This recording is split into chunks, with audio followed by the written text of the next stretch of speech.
This episode is brought to you by Netflix. Becoming the most valuable sports franchise in the world doesn't happen without risk. A man who's willing to bet it all, and the players ready to make their own luck.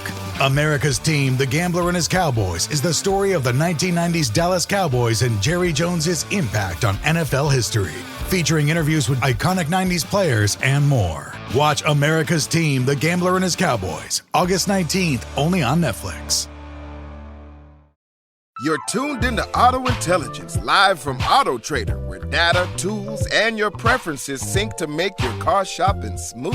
They're searching inventory. Oh, yeah. They find what you need. They're gonna find and it. You can make a budget for your wallet to help you succeed. Pricing's precise and true. So true. It's smarter car shopping. Ooh. Just for you. Oh, it's just for you. Ooh. Find your next ride at autotrader.com. Powered by Auto Intelligence.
And welcome back to the Boundary Corner podcast, along with my partners, Brian Siegler and Jonathan Talley. I am Curtis Wilson.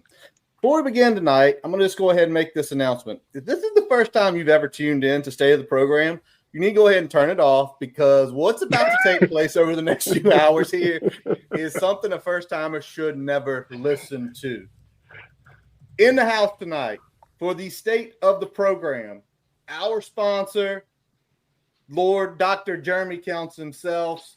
I'm Jeremy. Yay! I'm 301 Jeremy. South Main Street. I don't know if he's working tomorrow. I'm guessing not. No, I am, unfortunately. What? But it's all right. It's 3 hours. I'll live. Okay. Okay. Also joining us, Pops extraordinaire and a true friend of the program. He is here every week in the comments. Father of one, Mr. Brody. I can't call him Brody because Mama gonna hear and come beat my ass. Chris Lester, how you doing tonight? What's going on, fellas? How y'all doing tonight? Living the dream, buddy. Good. And as always, our great friend, a year ago today, me and Dan were sitting Chris was too, getting absolutely hammered in a rainstorm at the Military Bowl, sipping on bourbon, having a good time. From the Tales of the Terradome, Dan Pultz. Daniel. How you doing, guys? What's up, brother? Buddy. How we doing? The stinky pinky himself, Dan. Stinky pinky. Stinky pinky. Oh yeah, it's gonna be a good one. Don't know if I can beat them allegations, but yeah, it's gonna be a good one. All righty. Also, as always, I am joined by my esteemed colleague. First of all, Mr. Jonathan Talley, who is sitting above a casino right now. So if at any point in time he goes, he going gambling, y'all. I might need to go bet on some of these games, man. I'm sitting here watching this Washington State Syracuse game. Just chilling, man, enjoying time with my guys. My wife is downstairs. Hopefully she's winning and not losing. it's gonna be a good night. That's all I can say. Maybe we get a committed to while we on here. Oh, that'd be beautiful. I would love another offensive lineman to jump in the boat, or two, but at least one. Give me one. One would be nice. Okay. We'll do one at a time. I'm okay with that. I don't need 5, but okay. Mary Hoss. We need as many as we can get, baby. Okay. Brian, how are you tonight, buddy? How's life? I got a little gin and tonic in my hand here. It was a good Christmas. We had some good times. We had family over. I know Curtis is having a good time because the PS5 finally has made the way into the Wilson household. Nice. So. Hey. Congratulations! Hey, Santa Claus Yeah. brought the PS5. Santa Claus. Santa came through, huh? He brought CFB. I've been on that. We got Madden, the brand new Madden that came out. We got the show. We got NBA 2K. It has been a fun time since Christmas Day. Yes, here. sir. And I'm gonna tell you what. Some of the controls, like people were telling me about the RPOs. I'm gonna tell you, Curtis gonna be playing on freshman for about the next 6 to 8 weeks. Before I get a feel of it. Curtis is balls apparently. Curtis, I wouldn't say that. I'm smart because if you go in there and you try to go to Heisman or All American and you get your shit ate up, that ain't no fun. The game's gotta be fun first. How many games have you played? And this is completely off topic. How many games have you ever played? Started off on the hard level, get your ass ripped, and you just say, "Fuck that game!" Like I am never playing that game again. I do not like it. And you're sitting here like, dude, you tried it on the hardest mode. Like it's brand new. Depending on your gaming level, because I'm sure there are a couple guys in here that could take them and beat the ass on the hardest level out the gate. But I haven't played a true PlayStation game in years, so that's me. Yeah, Curtis, what is it like having a PlayStation that you've got to share with children? Like, how hard do you have to hit them to get the controller back? I am a very I'm a delegate here. You get 45 minutes. Go play. I don't care what you play. Go play. You get 45 minutes. Go play. Daddy gets 3 hours. So Curtis sets the timer on him. I see where screen time comes from now. Oh, you've had your 15 minutes for the day, son. Get off. Yeah. Get off. Get out of here. Get the fuck out of here. Exactly. No, it says man cave. I just let you in here for 45 minutes. Buy his babies.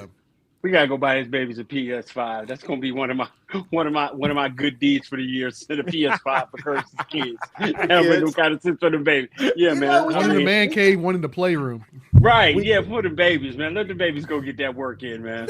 We let them have it. I mean, I'm not the a-hole guy. I let them play with it, and they've got the Switch and stuff. So, not yet. Plus, they go to bed early. So if I want to, I can sit here and play all I want to. So but it's been a lot of fun. So hey, if you want your kids to love you, Curtis, go buy Spider-Man 2 on the PS5. You buy that. Oh man, you buy that. They one of the best games ever. Man, that's a great game to play with your kids. I mean, it's challenging enough where adults like it, but it's PG enough where kids are into it. All right. But it's a great game. Me and my son played it together and beat it together.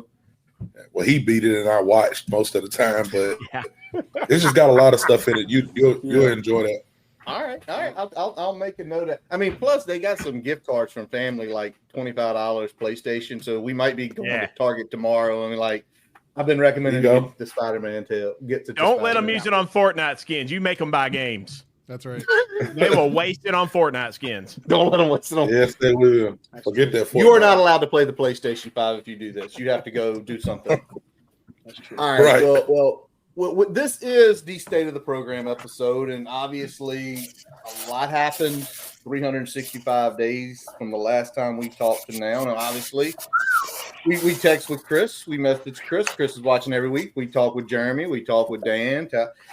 So I'm sitting here. And I want to bring this up first. Let's talk about deceit because that's why we're here. That's what made us talk. So it's fucking deja vu all over again. Hey, the comments are already hitting, man. But it's a different feeling this year. Last year we were 6-6. This year we're 6-6.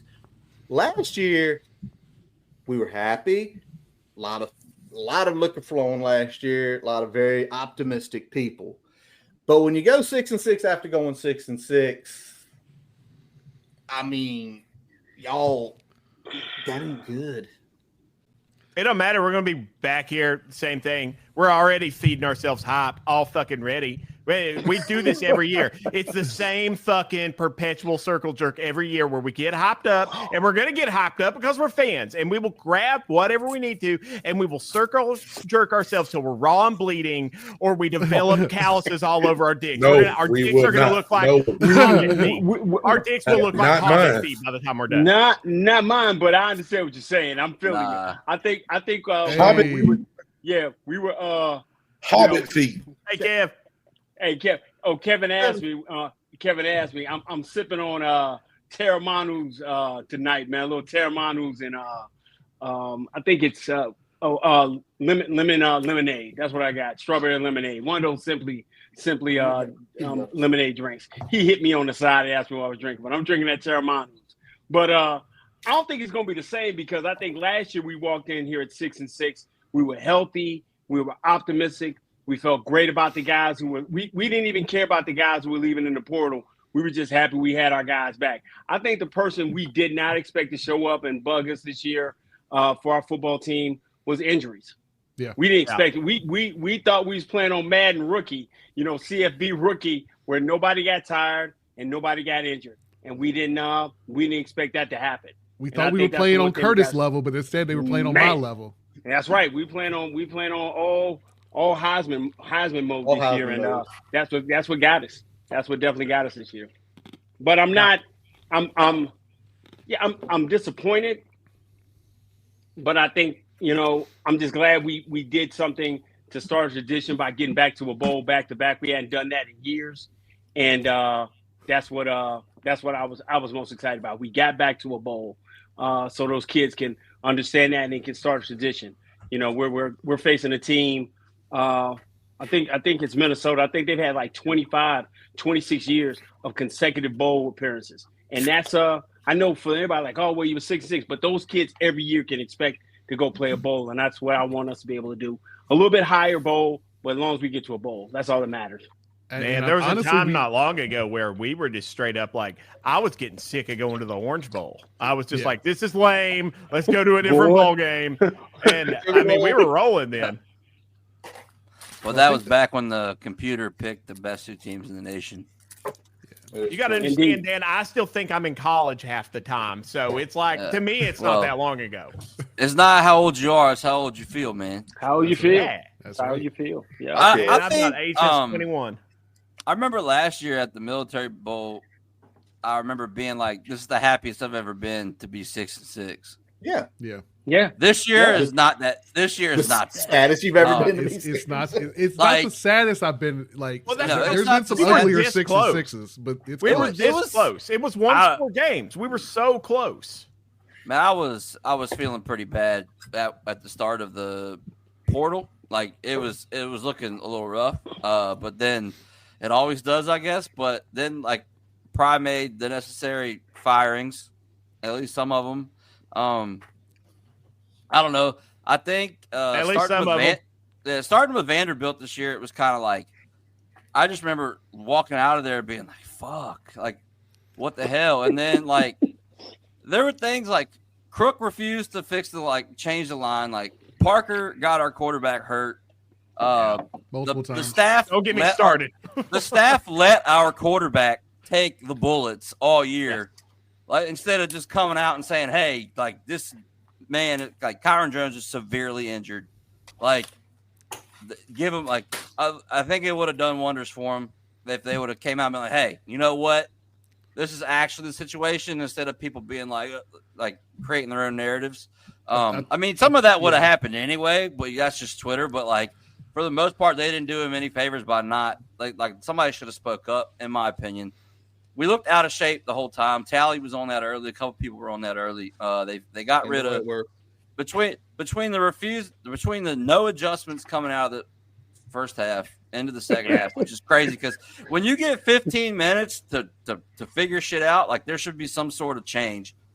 And not only did they not adjust, but they weren't in shape enough or they were gassed at the end of games, and we ended up just losing. And it wasn't good, but There's been some positive in the last couple of days, but I'm definitely waiting to see this offseason. With a major selection of the looks your kiddos love starting at just $4 in the Walmart app, a new school year means a stylish new them. Who knew? Find skater skirts and Crocs that say, I'm casual but cool.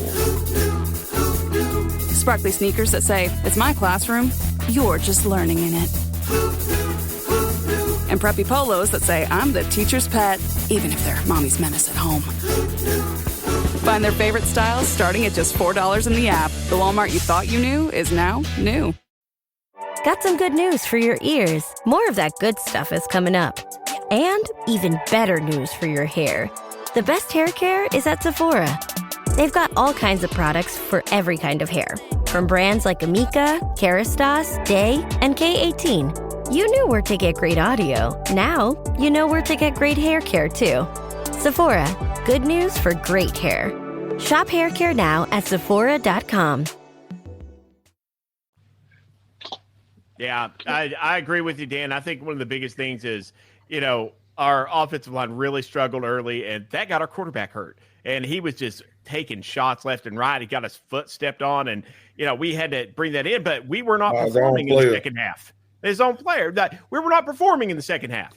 And you could say, okay, adjustments out of shape, but we've got to be ready for that. We've got to be able to not only go in and change up what we're doing. We can't just be like, well, this has been working. Let's go with it. Like they're not going to make adjustments. We got to anticipate them anticipating our changes. We got to go next level. We got to play 5D chess. This is big boy ball. We don't fuck around. And I really think that's what it comes down to. I think it comes down to second half adjustments, because there are games like the BC game where first half, I was like, we got this. Like, this is not that big of a deal. And it was just like gone because we weren't making adjustments. And that has to be done. And that's why I think this offseason is a little different than a lot that we've seen, because Pry actually did what he should do and made coaching changes. And that is a really, really positive thing for me, because for the longest time we had, Frank was very attached to his staff, but, they won. So that was okay. Right. To a certain extent. And then Thu was too attached to his fucking staff, and we started going downhill. And the fact that we're making those adjustments now is encouraging to me. Yeah. And we talked about this a lot. And, I've said this, we said it a little bit last year. We said it this year. I think sometimes, especially on defense, it's the mindset from the coaches was a little too much. We do what we do. And at some point, you got to look at what the other team doesn't do well and exploit that, or look at what they're trying to take away from you and do something different.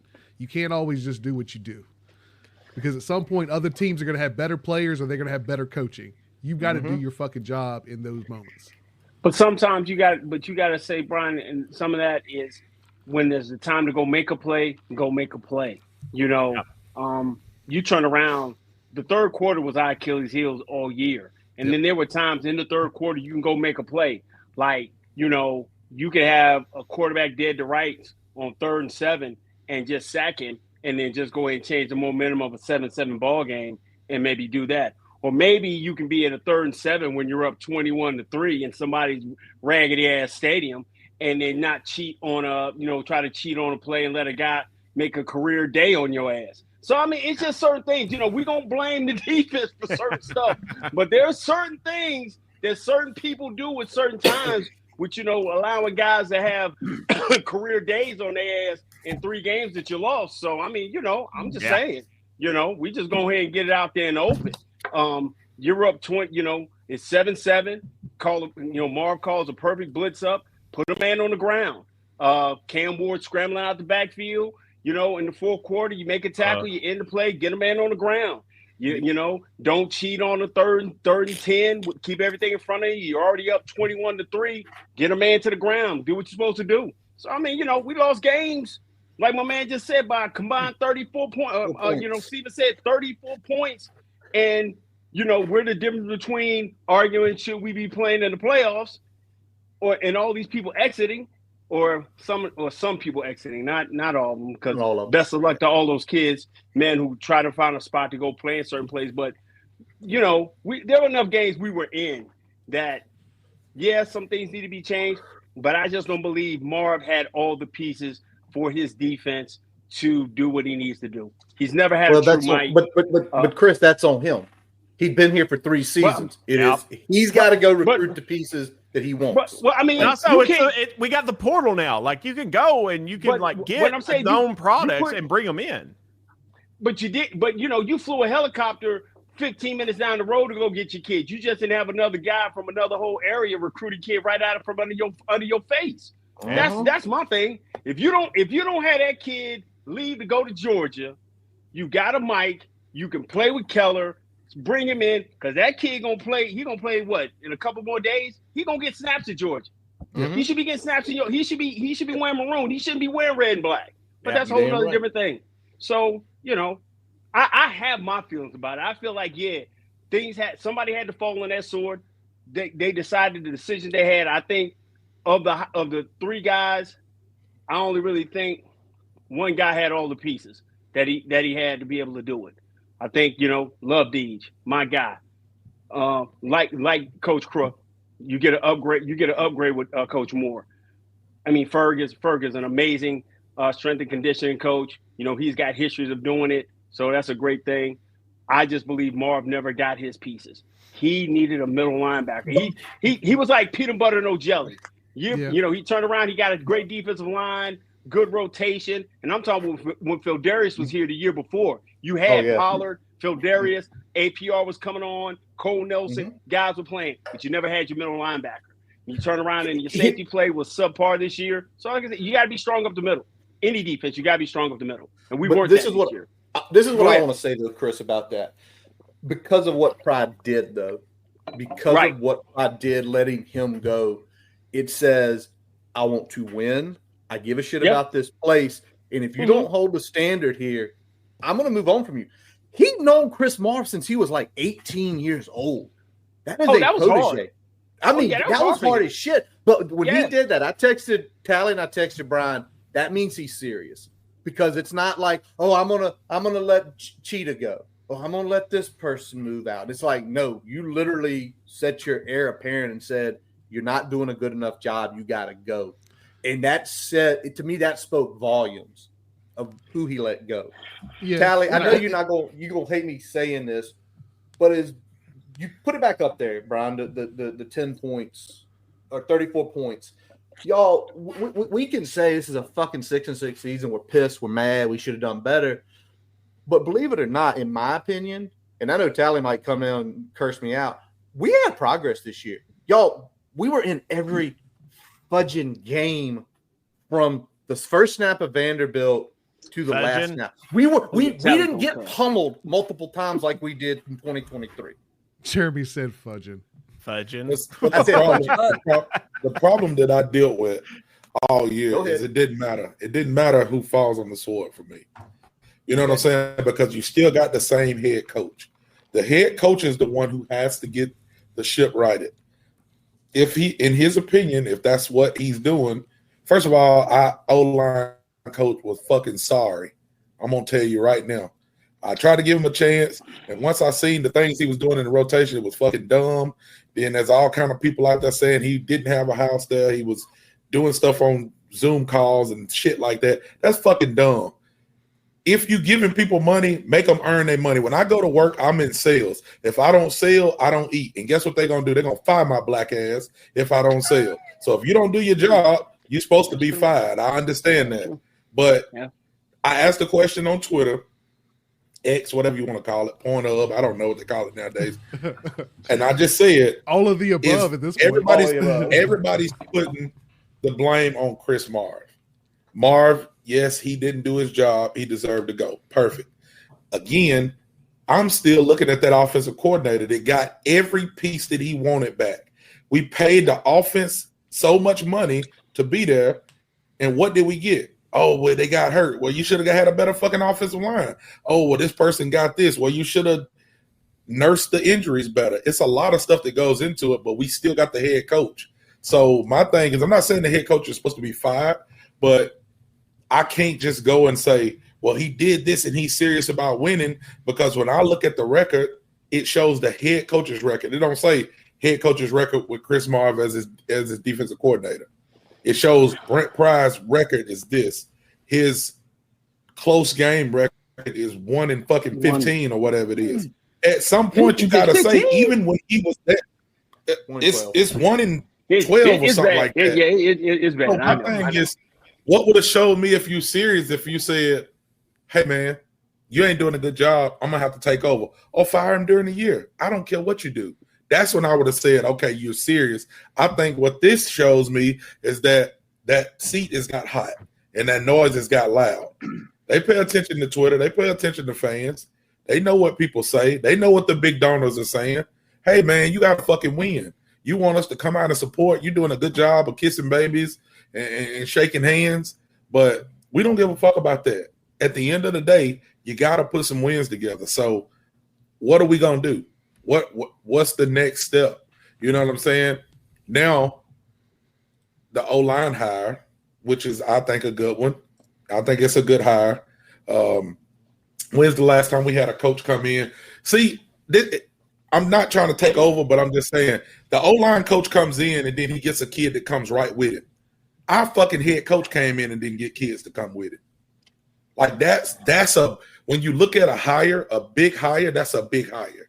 You know what I'm saying? That he's got so much credibility with the kids that are around him. They're willing to put their future in his hands at a different place. You know what I'm saying? I don't know much about it more.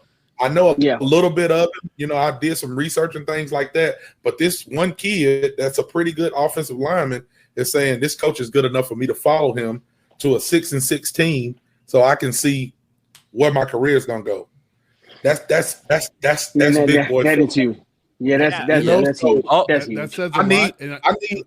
I need Pry to, and I like Pry. I mean, I know if you see this, coach, thank you for coming on the show, but I got to keep it real. You never got to talk to me again if you just go fucking win. That's all I want you to do.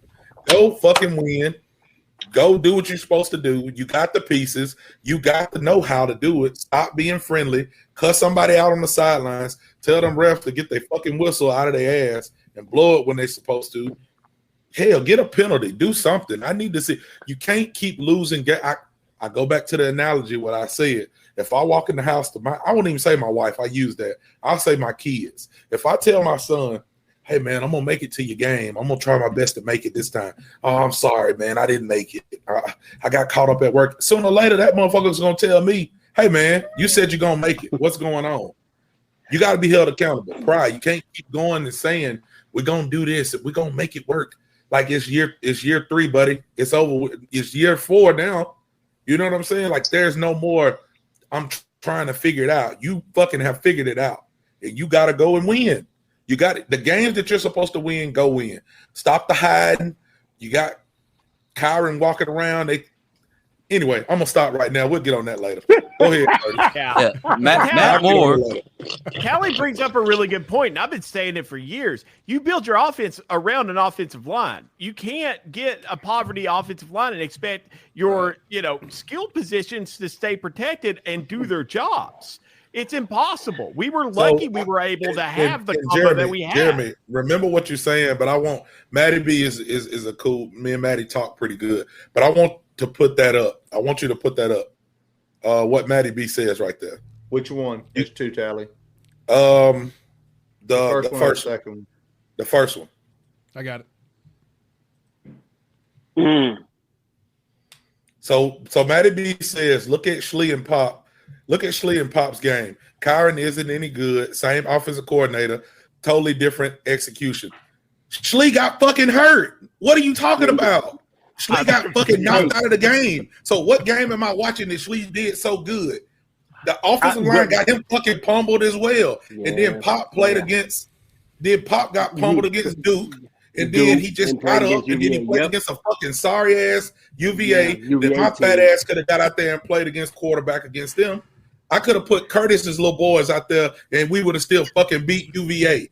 Hey, come on, I got 1 year eligibility left. I got to go out there and block UVA. That's the things that get me when fans get on here and they say stupid ass shit. Maddie, you're a cool dude, but I gotta check you when you're talking dumb. Maddie, it's not a cool dude. Put his next comment up. He said Kyron isn't any good. Look at Pop and Hokies. We still fucking lost the game. We still fucking lost. It don't matter who was playing. We was losing. And then people told me the offensive coordinator, we scored 30 points. Well, if you can score fucking 50 points and you score 30, you ain't doing good. I'm just saying, man, we had people sitting on the bench that could play. Whether it was our starting quarterback was hurt in Vanderbilt. I was sitting in the stands by my boy Greg. Shout out to Greg and his family. His dad's awesome. I'm sitting by them and I said, Kyron's hurt. Y'all understand that, right? I've never seen a football player of his stature go down on his face. And they said it's cramps. Well, guess what? His fucking ribs was hurt. And guess what our coaches did? Put him back in the game. Put him back in the game. He hurt his ankle. He hurt his ribs. He hurt his shoulder. He hurt one time he walked out of a game with a knee brace on one leg and a boot. And a boot on the other one. But I got fans that tell me that he is no good. Okay, man. You better know what you're talking about before you start calling these kids sorry. I'm just saying. The grown men that make more money than those kids or as much money as those kids, well, they grown too. I ain't saying the kids don't deserve some scrutiny, but I'm telling y'all, the coaches knew more stuff than what they let y'all know. They didn't let y'all know a lot of stuff, and some of those players took them bullets for those coaches, and that's bullshit. That's what I'm upset about for this whole year. Well, Tally, we discussed that throughout the year numerous times, and what pisses you the fuck off is you go get a 6-year quarterback, and if Kyron's hurt, it's like you have a fucking backup for a reason. Put him in. Play him. Put him in. Play him. Yep. That's on you. And I know, and I love Coach Pry too. Please come back on with us, Coach Pry. But he will at the same time. But I know he will. He don't care. But the whole piece that goes to that is you brought him in. If Kyron's hurt and you know he's banged, because I know Brian played at collegiate level, Tally played at collegiate level, Jeremy, you played high school ball. Yeah, y'all aren't gonna ever tell anybody you're too fucking hurt to play. You're never gonna tell anybody that. It can't be in your hands. Exactly. It can't be in your hands. It can't be in your. It can't be in the player's hands. Right. But you're gonna end up having somebody out here like Muhammad Ali. Yeah, I used to pop my shoulder. I used to dislocate my shoulder and pop it back into place and keep playing. Yeah. But here's the problem that I feel more than anything. Yeah, he got banged at Vanderbilt and he fought through it. The only time I was infuriated is when he did get hurt at Rutgers, and he damn for near, sure. That's when he for sure got hurt, and they made a joke about it, which pissed me off. But there couldn't have been. There was not going to be a coach, a parent, or anything that was going to keep him from playing against Miami, and there lied the problem. Because if you're going to do it, if you turned around, as we watched the season go along, he didn't play great against Marshall, but he got past it. He did his thing against ODU, but when he got hurt against Rutgers, he was not going to miss that Miami game no matter what. That was his best game of the season. By far, that was his best game. We won that fucking game.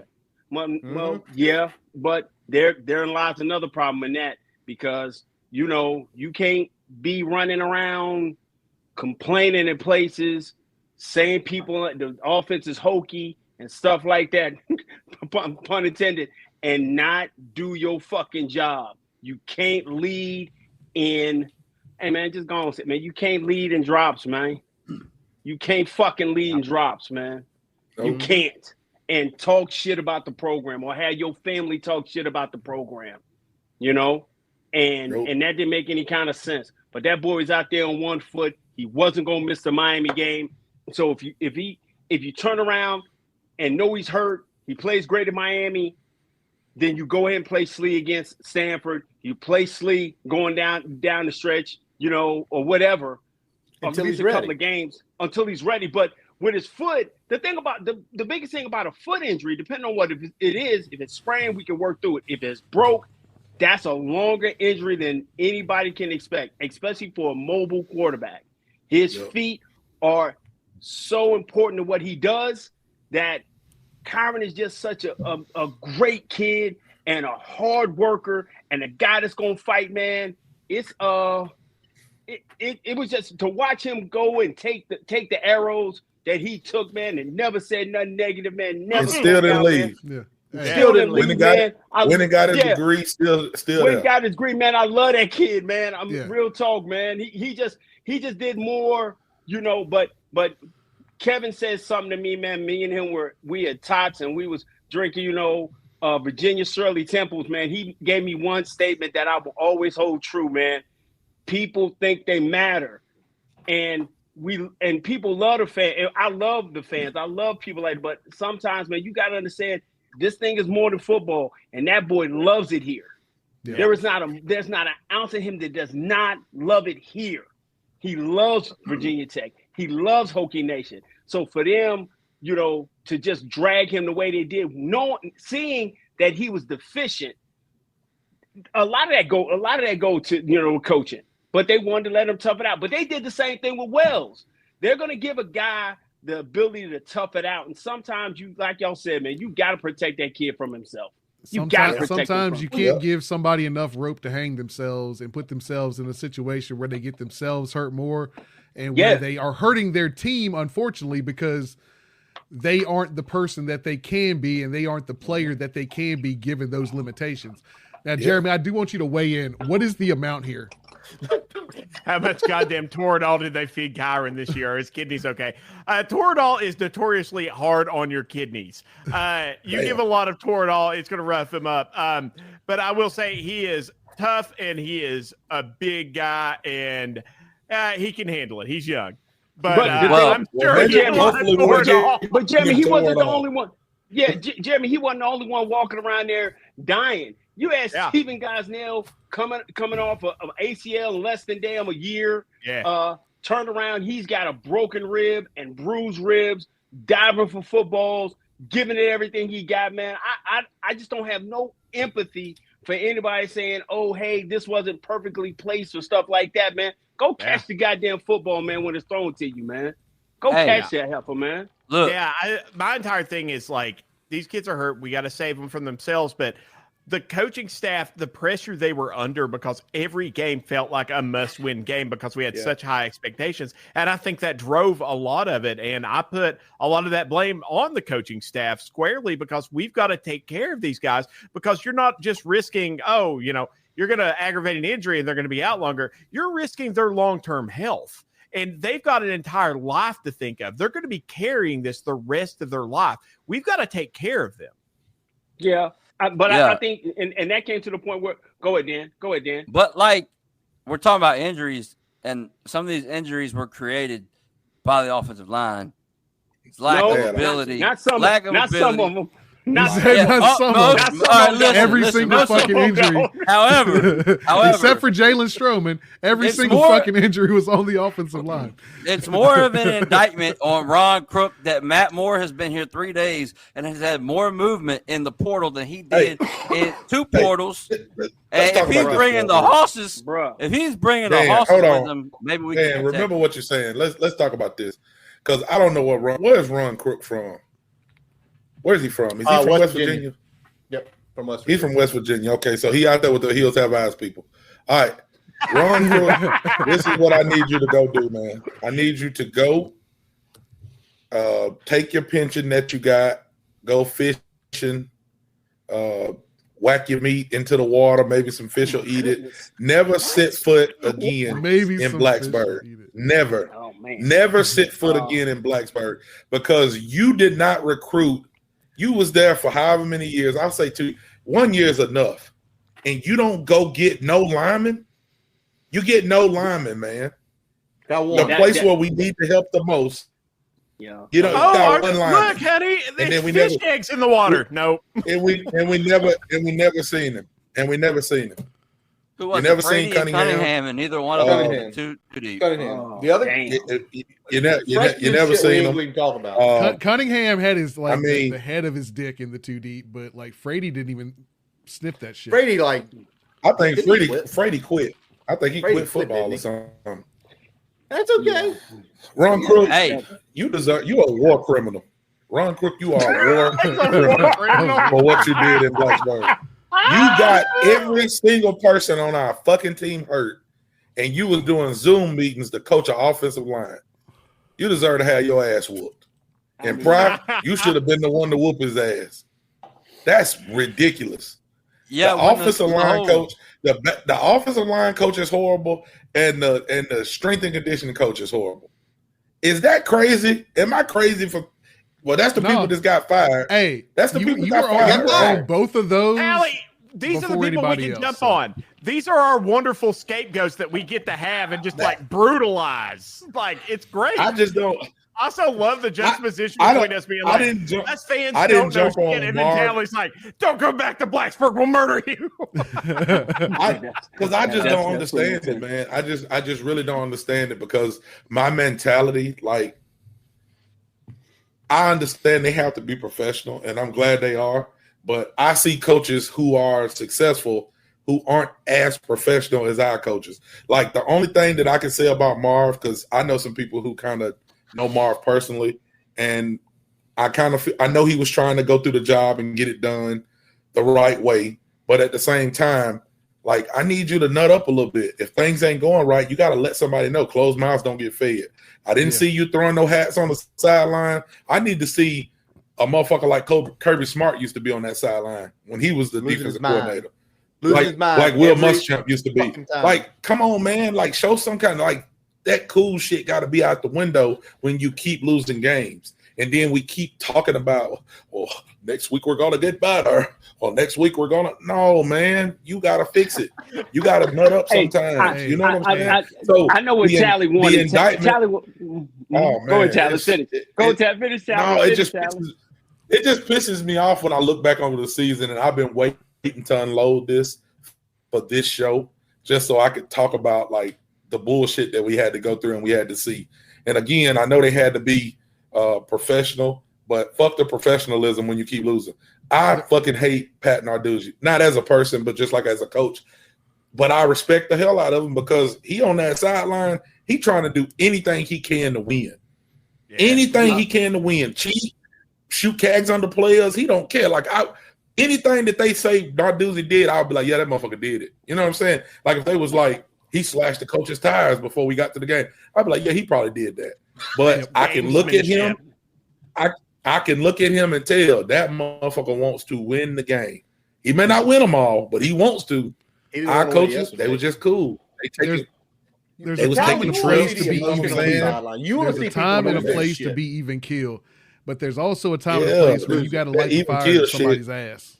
Yeah, because you got players on the team. Just lead with that. All right, well, you know, we should have did this. We could have did this. At some point, you got to light a fire under your ass, the player's ass, the referee's ass. You got to get some emotion into this thing. So you're as pissed off as the fans feel like in that moment, because the fans feel like at sometimes like you got to match our energy just a little bit.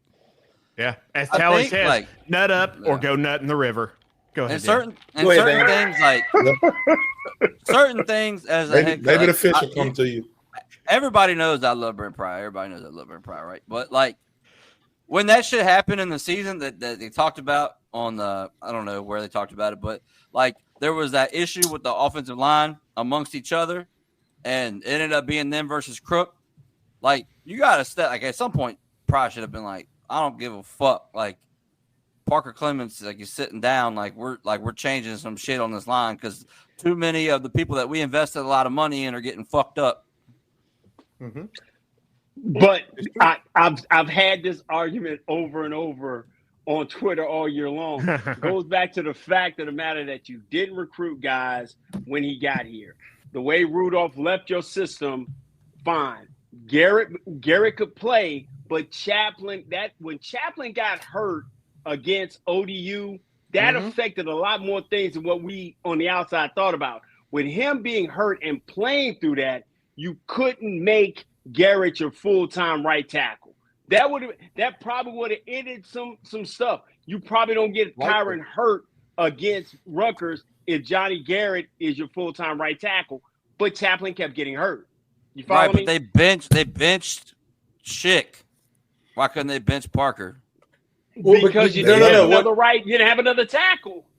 The issue, what he was saying in this case, is you have to be smart in your depth chart protection, because if X got banged and you're starting Johnny, then you've completely fucked up your rotation, because at that point, it's I feel like Chaplin got hurt every week.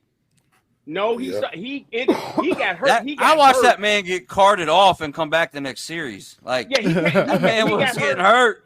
Yeah, when he got hurt at ODU, and you turned around and you played, musical chairs then, but he kept getting hurt. So that was kind of the point. Hey, bench Parker, play Johnny at the right, and just ride with it. Leif Ganem getting hurt and not being that's kind of the only reason why you saw Bob Schick, because Leif got hurt. They were going to go through the growing pains of getting Leif to the point that he could go. So not him, not Crook, not recruiting more guys or able to get some other guys in the portal. That was it. I was sitting there earlier today when everybody was talking about these guys from West Virginia coming. I was like, oh, well, you might lose this guy. This guy might. You got to, man. You got to have 12 guys for O-line. Yeah. You got to have 12 guys and guys fighting. Injuries are going to happen. The other injuries are going to happen and people get complacent. Yep. The other piece we always talk about on this, and Brian and Tally always attest to it, is there are some people that do not practice well. They play well. They do not practice well. And it's always that discussion was whoever was at right tackle, whether it was Cunningham, Johnny, well, they just didn't look good in practice. And where you put some people on the field in a game, they're absolute animals. They're the best player you've ever seen. You put them in practice, they're thinking. You put them on the field, there's no thought. It's attack. And I think that's where we all wanted to be at some point in the season. Like, just try something. He is a liability. He's already got people hurt. Just try something. If you try something, that might have saved your job, because it might have been you put Cunningham out there, he starts running through people. It's like, oh, wait a second. We figured something out. Right. Practice is completely different in every sport. You see kids get in a cage in baseball. Tally, your son, you know this, and they cream it. You put them up there at a plate live game situation, they back out. They don't know what the fuck to do. Yep. You have to just let people go during a game. And we had let's talk the about Marshall this real game quick. and the ODU game. There were times that you could have just said, I'm going to do this the whole half. Because we got this game. Part of coach evaluation is not just saying who is my best guy right now. It's also saying and being able to evaluate what's this guy's ceiling? What is his potential? What can he give me if he can put the pieces together? And what is it going to take for him to put those pieces together? And sometimes what it fucking takes is live snaps against an opponent that you don't mind hitting the fuck out of every day. Sometimes it takes those type of reps to get a guy right.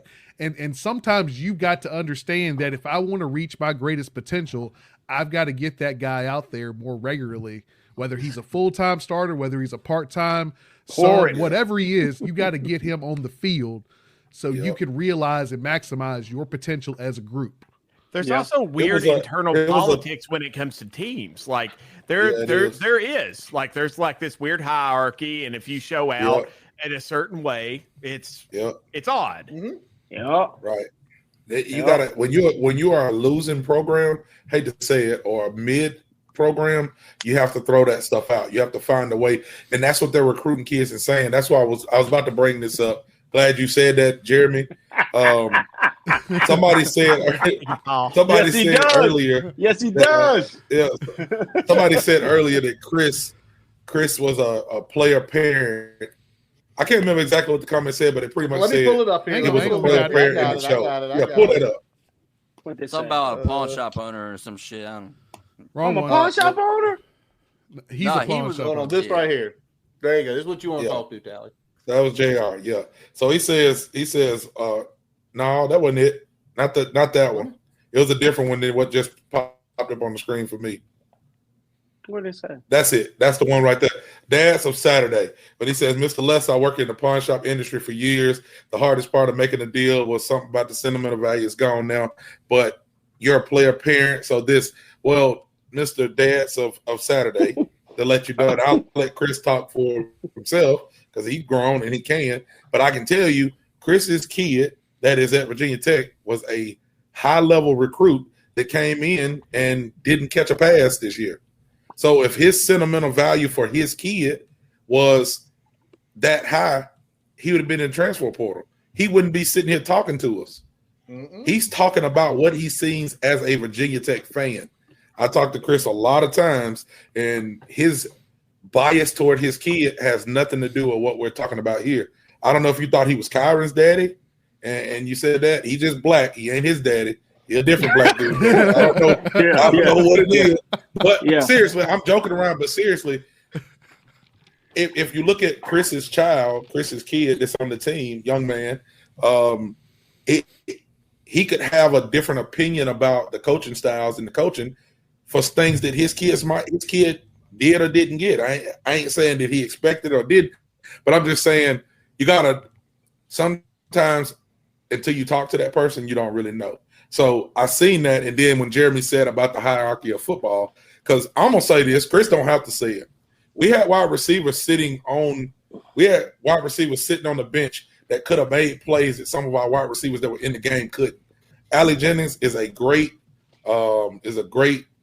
football player. He's a great receiver when he's healthy, but when he's hurt, he can't. It's certain things that he can't do. The things that he's good at, going high pointing the ball, he can't do it when he's got a bum hamstring. We had some kids on the bench that could have gave us that. Quan Felton is a big body receiver that you expect to go and maybe be like a third down receiver, sometimes stretch the field for you, but he didn't have that top end speed that some of the kids on the bench had. And I feel like sometimes the coaches just stuck with what they had instead of making a change to say, let me see what this kid can do. And where we're at, I know what they can do, and I can't get outside the box. I was on this show. This ain't something that I'm making up. If you just now getting started listening to BCP, go back and listen to it. I can't remember what show it is. Coach Pryor was on here, and he said, I tell the kids, I'm bringing in somebody to take your job. But when you go and recruit a kid and you tell them that, and they get there, and that kid's not performing, and you don't switch them out, whether it's the quarterback, the wide receiver, the right tackle, the credibility gets lost in translation. So we got to fix that. I don't got to fix it. I'm just going to watch and critique. The coaching staff has to fix it. So I just want to bring that up. Not knocking on what you're saying. We appreciate you watching the show, and I'm glad you come in, but I wanted to hit on that a little bit. Chris, you can say what you need to. Yeah, and we like having these type of discussions, and call us out. We'll call you out. That's how this thing works. Chris, I'm gonna let you say your piece here, and I'm gonna jump in on something else that Dad's a Saturday put in here after that. I guess this is the hardest part for me because we're friends, and I talk to you guys. We text each other back, so I have a fondness for y'all, man. Jeremy took care of my kid this year, man, at the drop of a hat, man. So, it's different. Yeah, I know it's different. Dan's one of the reasons that we're here because the crib is the crib. So when people say stuff like that, man, what they fail to realize is I'm a complete football nerd. Okay. I am I'm probably one of the nerdiest football guys y'all will ever come across. It just so happened my kid is talented. If anybody know me, I'll name everybody else's kid before I name mine. Okay. I do that on a regular basis. So my whole thing is when you see certain things happening, wasn't promised anything. We dropped our kid off last year or this year. And coach, before we left him, said, hey, I'm trying to find somebody to come replace you. That's what he said. That was one of the things he said. So a lot of those kids dealt with that, with those four guys coming back. And it was a great thing that they did. But once those guys start seeing that I'm as good or I'm at the same level or I can be more, then it got to the point where people are looking like, put him in and let him go. Perfect example, we got a kid that left who was here. Good kid, solid family, great kid, but sometimes you couldn't trust him to do certain things. And so those are the things that, that's when we say it's more than football. They got to be able to trust you when they're going to do certain things. And so it's a lot. Ali's going to get his opportunity, man. He's going to play with us during this bowl game. And I hope things work out that he has some good film, good tape. He doesn't get injured and he get to go pursue his football dream elsewhere. But guys were wanting certain things to happen. And when it didn't happen, it was a mental block with certain stuff, man. And I'm just glad that, the guys who got over that hurdle mentally and said, hey, I'm going to use this time and go forward. But man, the last thing I am is I'm gonna sit up here and campaign for my kid to play because he got to go do that. That's his job. He got to go be great at his job. They know what he can do, and that's gonna work out. Can I give Chris credit for like 3 seconds here? Go for it. This man knew. He knew this year. He knew Keelan wasn't gonna go to a game and watch his son really get in the game. He came to every game. He went to all sorts of tailgates around the community, especially mine, because he knows if he needs the love, he needs the bourbon, he needs the cigar. He's got the cigars. Him and Big James Clark, they're coming to the Bourbon Gobblers tailgate. Shout out Nate Steven, whatever. But like he knew, like he came because he loved what was going on. He loved football. He loved watching the Hokies. Like, hold up, Dan.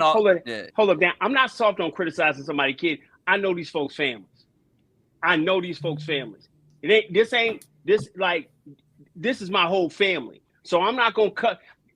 Hey, if you sitting there, you see somebody doing something, I still gotta go see that folks' family. You know what I'm saying?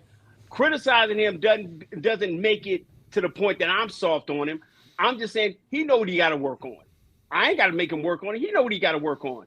This thing for football is for a period of time, and you got so many snaps, so many times you're gonna get to play, and there's gonna come a time where you're not gonna be able to play no more. My critiquing him about what he is sitting there saying, "Oh, my kid's better."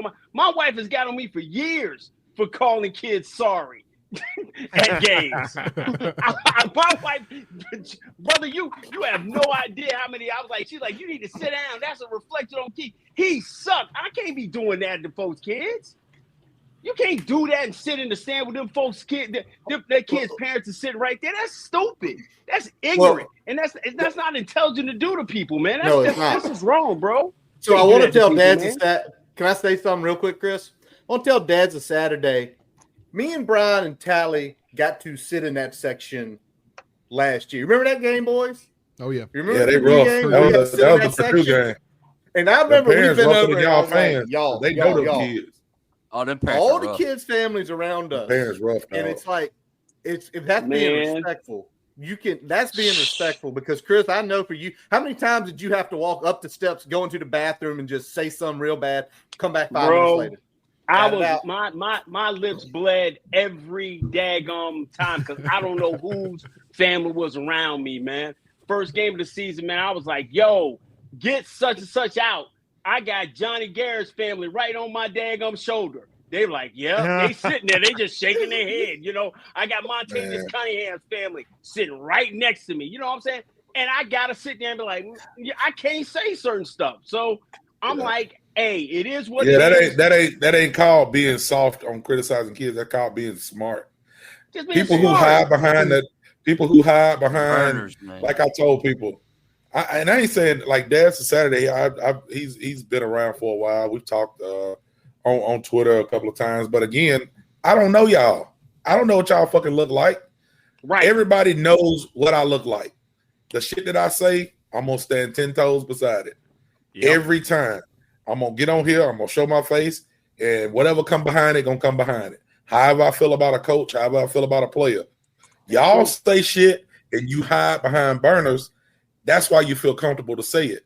If you feel like you can do or say some of the stuff you can say it in front of them parents. Say it in front of them kids. And I promise you, when you talking kids, these ain't no kids. These is men. These are some grown, big ass people. Man. And man, I'm telling you. And the mamas be worse than the daddies. Like I think I can handle a man like a dad. Like I'm sitting in the stands and I'm listening at some of the moms talk and seeing some of the moms react. I'm like, man, I definitely don't want to be on her bad side. You don't want to you know what I'm saying? Talk about mama her bear like, and her cub. Yeah, I have sat in the parent section a couple times, and I remember Chamari Connor's parents and Tisdale's parents going crazy on their kids. Like they let it fly. Yeah, they let it go. I think the other thing to think about, like, you know, we were talking about, like, you know, add nuance to it, and like players' parents are going to be soft on criticized play. No, they won't. No, they will not. Exactly. They won't do That's that. Somebody who ain't got kids. I'll tell you what else. I play collegiate football. I know what the process is about. I know what looks good. I know what doesn't. I'm gonna say it. Yep. I still sympathize with what those players are going through and how fucking tough what they're doing is. Yes, sir. But at the end of the day, like the reason we do this is because we want to try to get better and get to where we want to be. Absolutely. And this is the thing. Absolutely. And this is the thing too, as well, Brian. Just to throw something else in there, because playing sports growing up, long removed. I'm a fan now, but my son plays basketball, baseball, and football. So I'm watching him play, but like his baseball team, we'll just go with that. He plays travel baseball. That's the sport that he plays the most of. And I've been with these parents for probably 6 to 7 years on most of the kids. If anybody follows me on like Facebook or TikTok and stuff, you'll see I'm interviewing the kids and cutting up with them and stuff like that. But I don't watch these kids grow up. So when we had a baseball, and I'm that parent that's, if the other team does something good, I'm gonna say, hey, especially in baseball, if the other team does something good, I'm gonna say, hey, good hustle, man. They 14. Hey, that's great play, good hit, better defense, great play. But there will be some parents on the team that'll say, hey, can you say something to my son? Because my voice is louder than theirs. Hey, will you yell at him and tell him this? Or he listens to you, will you say this? Because if I say it, he's going to get mad. So these parents aren't soft on their kids. People who are soft on their kids coach kids who not go to the next level. Most of these parents and most of these players that are at Virginia Tech, which is a big-time school, whether y'all believe it or not, they have watched these kids grow up and go through a lot of football. So they're not just on there saying, we're the best and my kids should be doing this. Or they're going to critique coaches when they're not making changes, but when their kids get in and they ain't doing something, they probably going to say it. I'm going to say I sit beside Aiden Green's daddy, and I would have never knew that was his daddy. I would have never knew that was his pops. And I was like, hey, man, put this motherfucker in. What are y'all doing? And his dad never said nothing. And then they put him in and he did something wrong. I think he may have missed a block or something. This was last year. And he said, they're not going to put you in the game unless you do this right. That's what he said. Yep. That's what his dad said. You get one opportunity to go in and you mess up, they're not going to put you back in the game. So I'm like, I'm glad I didn't say that bad because I didn't know that was his daddy. You know what I'm saying? But these parents ain't. I mean, there are some parents that's probably soft on their kids, but more than likely, when you have a high-level athlete, the hardest critique is going to be their parents. The hardest critique is going to be the parents. I've got two things to say on that. Number one, Tally, you just summed up my first point. Usually parents are the hardest and the ones to criticize. I know everyone who came from families that had athletes, your biggest critic was your parents, and it wasn't because they were coming down on you. They want you to do better. And they're always going to be the first ones to be like, what are you doing? You've got to be out there. You got to do this. That was always my experience. That's how my family did it. Second, I'm not going to knock anyone on like running a burner account and saying whatever they want to, but shut the fuck up about those of us who are actually out here saying shit. I get fucking death threats. I've had actual retaliation against my business in numerous ways, and not just from individuals, from gigantic fucking corporations with the wealth of fucking nations. They come at me all the time for fucking shit I do. So shut the fuck up. That's all I want to say. God, I love it. I love you. But hey, but real talk, if we're going back to it, so if we're looking at, because we're talking about the breadth of the season, and now you're trying to take the show over. If you turned around and you knew Kyron was hurt at Rutgers, right? And knowing full well he was gonna play against Miami, I told Tally, I said, it didn't matter what he could have had a broke foot. He didn't make a difference. He was gonna play because that's bragging rights at the house, and he played his behind off. He did. If you go ahead and put him down against Stanford, in Boston College, and Boston College, bye week, then 3 weeks healthy, okay, and then come back and play Slee behind this same offensive line, because it ain't like he got an improvement in offensive line play. It was the same offensive line. He got nailed. He smashed at you. Duke, not just Duke, man. Like I said, even in the Syracuse game, we stopped throwing the ball down the field.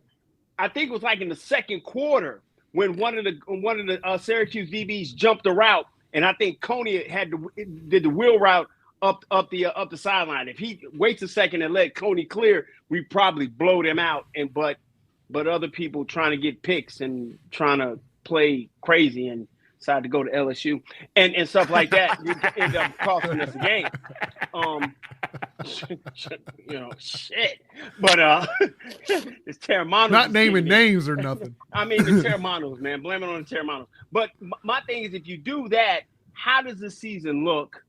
And then you got this groundswell of all the fools says, oh, Pop is better, Slee is better, all this. But this guy is hurt. How do we look at it right now? If you think about it, because we probably went out. We probably win the same three games we won with Kyron. And the question is, the Syracuse game, it comes up. I mean, that game was a dub. That game, talk about irritating moments of the season. That was the more. So you win those three games. I know, Robert. This man is on drugs if you are waking him up, Jeremy. Yeah. But you win those three games. I'm a sweet innocent Jeremy. The bigger thing is you go into Syracuse, and this is crazy as shit to say. You're 5-3, but you have a chance to run the table and play in early December. As crazy as that sounds, November 2nd, we still, after what happened to Miami down the road, we held our own. We controlled our own destiny of getting to the ACC championship. Whether we win it or not, we don't know. But I think if you say Kyron's healthy, you basically give him a month to everything that's fucked up between his foot, his knee, his shoulder, his ribs, and every other part that he got beat to hell with. What happened? Syracuse, Clemson, Duke, and UVA? I don't know. Because the Syracuse game, you sit here and it's like that game was there. He shouldn't have played the Clemson every game. You could tell he won't play the Clemson game. No, we played Clemson. Clemson was a playoff team, and we lost by 10 points. And I don't think we ran the ball with a running back. And we ran the ball. We didn't run the football at all. Tony was shoving himself in that game. Somebody didn't give the ball to Coney. Jalen Lane was the lead rusher that game. I think Dan posted on Twitter. He said Clemson been getting the ball ran down their throat the whole year. I said, until you had our coaches that refused to run the ball. You have scholarship running backs. You have scholarship running backs on the team. You gotta see if somebody can run the ball, man. You have to. You can't beat them just throwing the ball. That's impossible.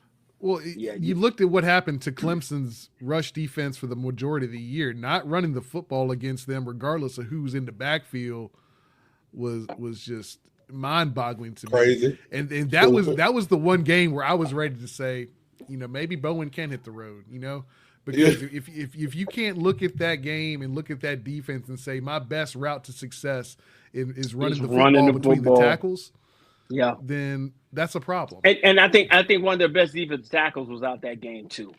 I think one of their top defensive tackles was out of the game. So you run Coney, you give Bayshaw another week to get healthy. Like I said, me personally, I just think after the Georgia Tech game, he should have played Slee.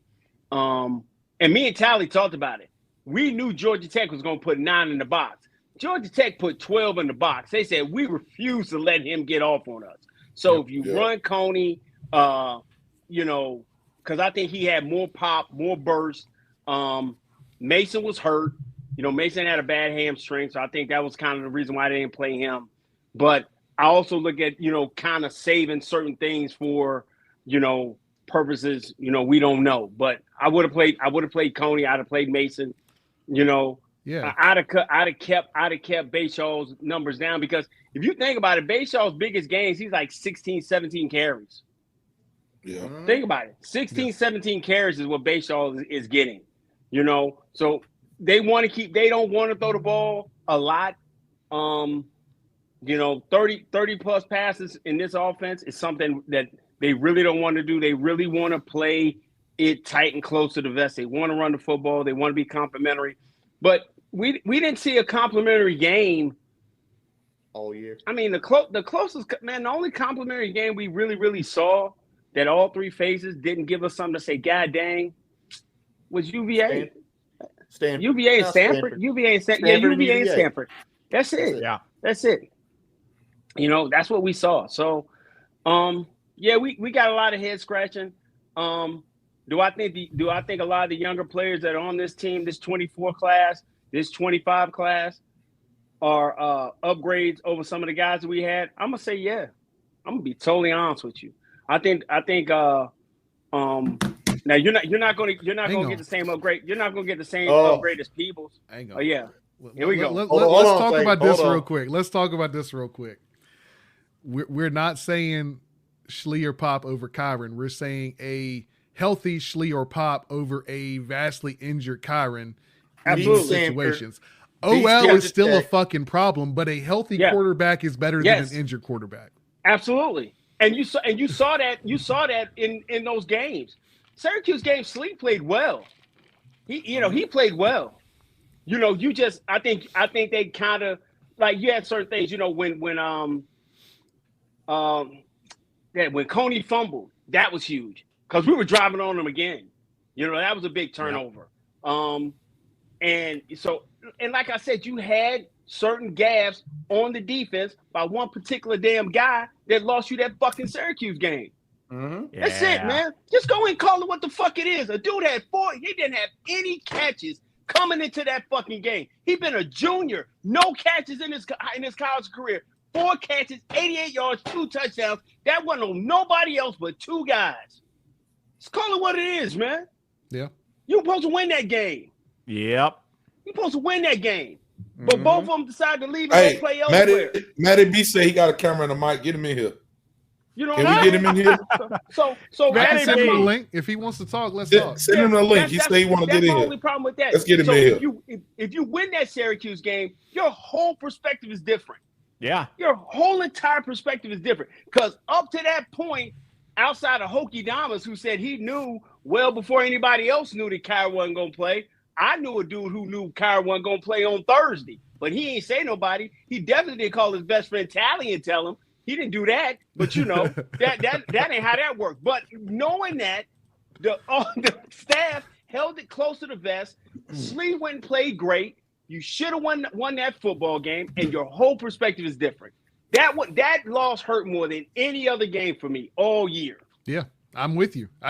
Because the worst team won that football game, and absolutely that's why it's frustrating. Because you take away 2 plays, you outplayed them in pretty much every phase of the game. Without question. 100% true. 100% true.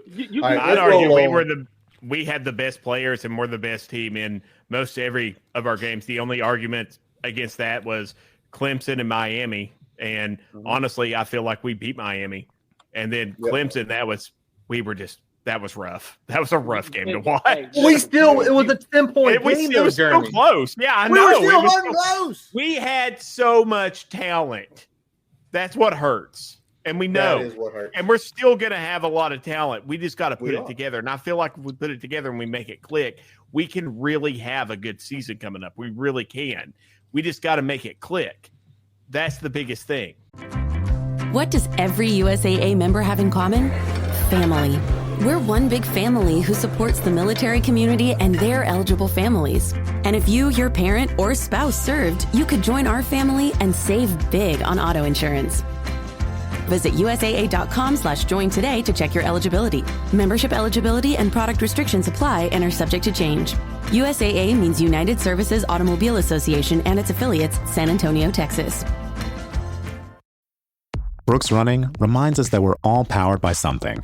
Whether it's the me-time energy of a run after a day at the office, the electrifying energy of your first marathon, or the infectious energy of a group run with your friends. No matter what energy powers you, Brooks has gear specifically designed to unleash it.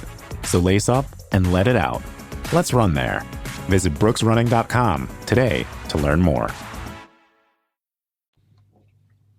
Yep. So let's talk a little bit about what we've done in the transfer portal so far, because I mean that's been a big thing. We had a lot of people out. We talked about that a little bit. Let's talk about some of the folks we getting in, because I feel like I think we had to be talked off the ledge a little bit the first week of the transfer portal. I think we saw a lot of bodies going out the door.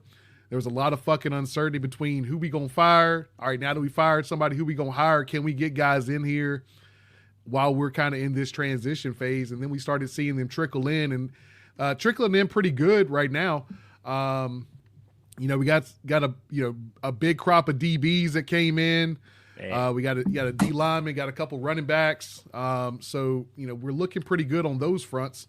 What are we looking like from a transfer portal situation? Everybody's dropping out. Apparently I started talking, everybody left. Oh, it was obviously bathroom break time. I'm still here for you. I'm still here. Hey, Tally, what you got on these transfers? I mean, I put something up whenever everybody was kind of acting crazy at the beginning, and I was like, I mean, the transfer portal's gonna give and it's gonna take. You know what I'm saying?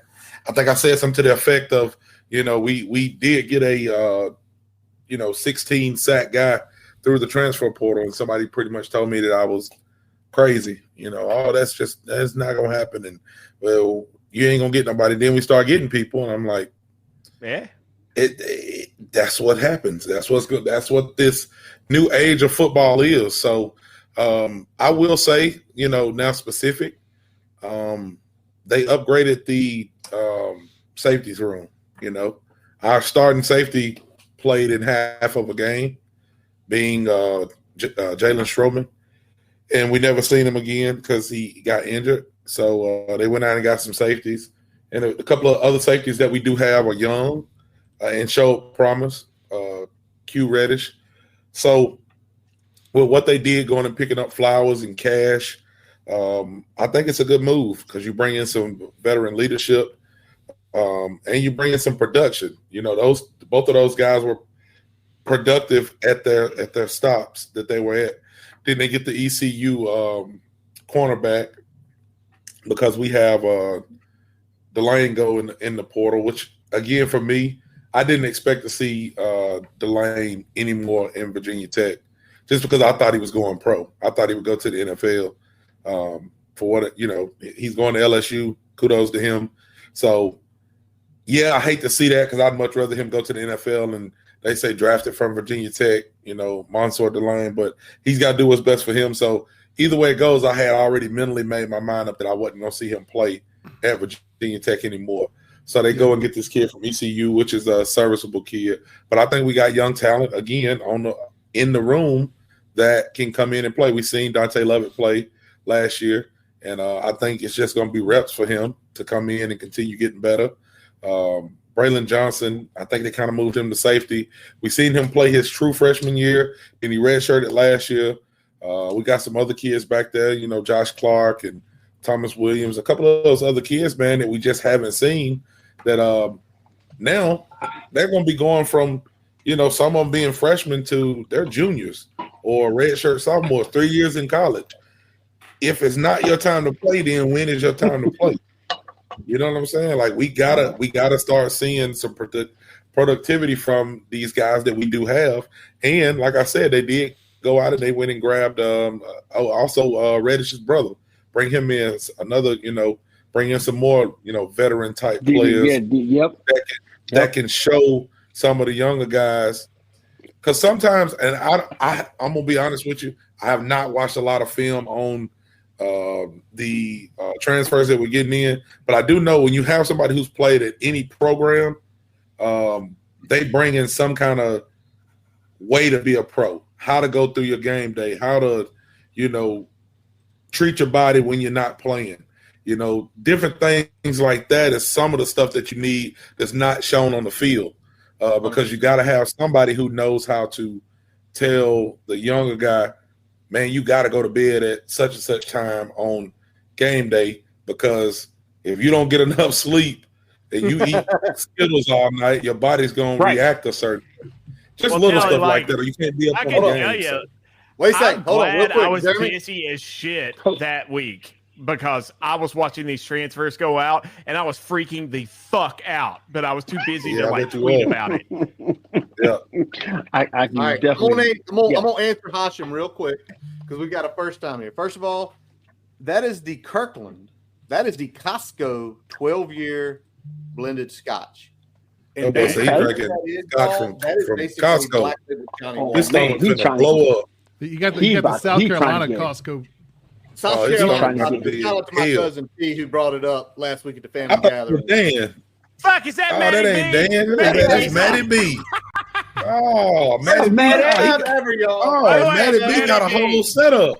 He got mics and everything over there. He got black lights. Matty B in here. Maddie, hey, get him on here. Unmute yourself. First of all, hold on. This is big.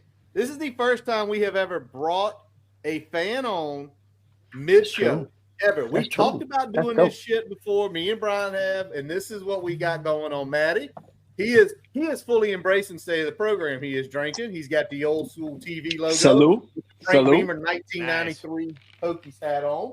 So salute. Welcome, Maddie, to the state of the program where ain't nobody sober but Tally because he got to stay sober because he can't lose all his money getting drunk when he goes downstairs. Yeah, I'm drinking water over here. And I hear you guys. And I gotta be honest, I appreciate you. Witness Matty B standing up and fucking coming on. Yeah, witness that. Yeah. Well, I mean, we live in an age of cowards, and I feel if you're going to say something, you may as well say it. And I'm not afraid of coming on. I'm not the smartest guy in the world, but I do have opinions on things. I'm willing to be corrected, and I'm more than willing to be right. Brother, I'm in the same boat as you. Have you seen my fucking podcast? It's me and Paul just fucking going on, and we say if you want to see real conversation about football, go watch Boundary Quarter right after us. But that's actually, sign off. And I'm not going to spread any hate on y'all's podcast, but of the Hokie social media presence on YouTube and or X, this is the only one that I can really tune into. I don't like the other ones. This is the real deal for me. This is the only one that I tune into. I've told Tally that. I've tweeted him, and you know, I love tuning into this particular program because you guys are willing to get down and we're not reading poems at the beginning.